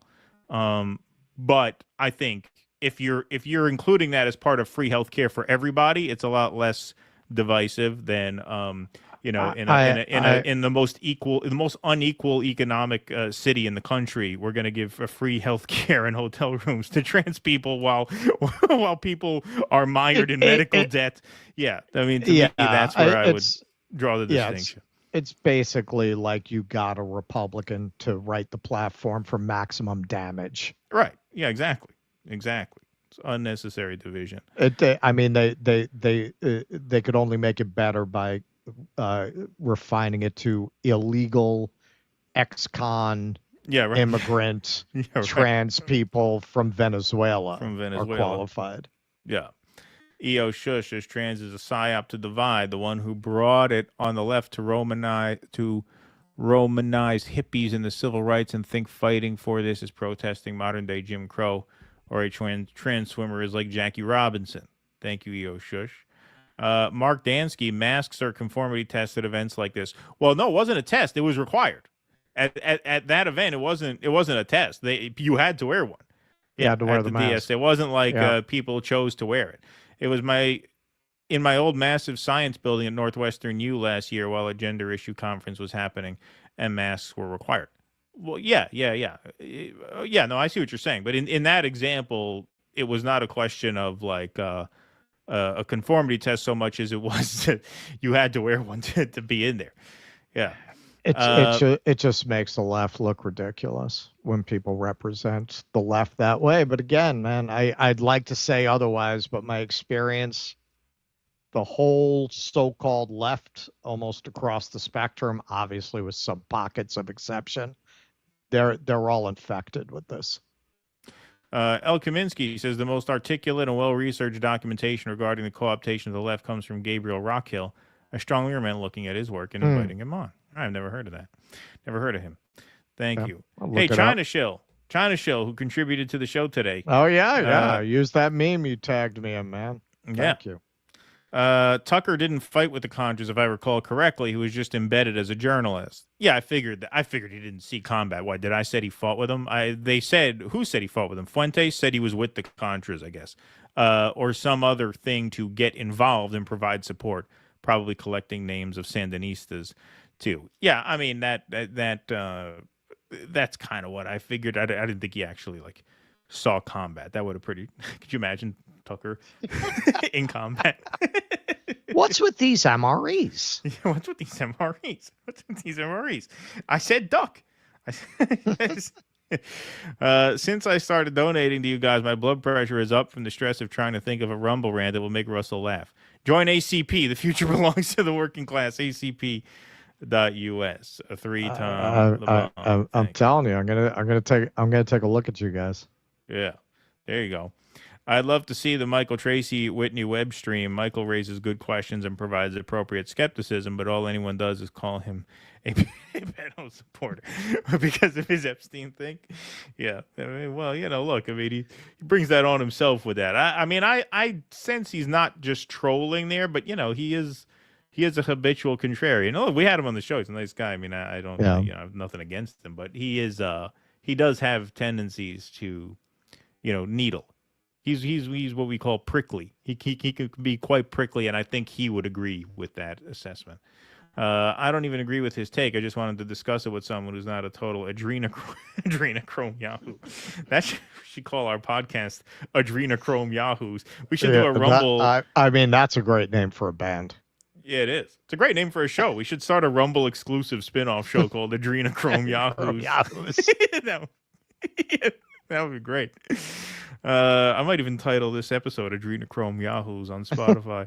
Reflecting on Max B and Russ D's last presentation in D.C. on Rage Against the War Machine, would love to see the two team up with a Whitney R.E. Palantir and drone-programmed missile strikes.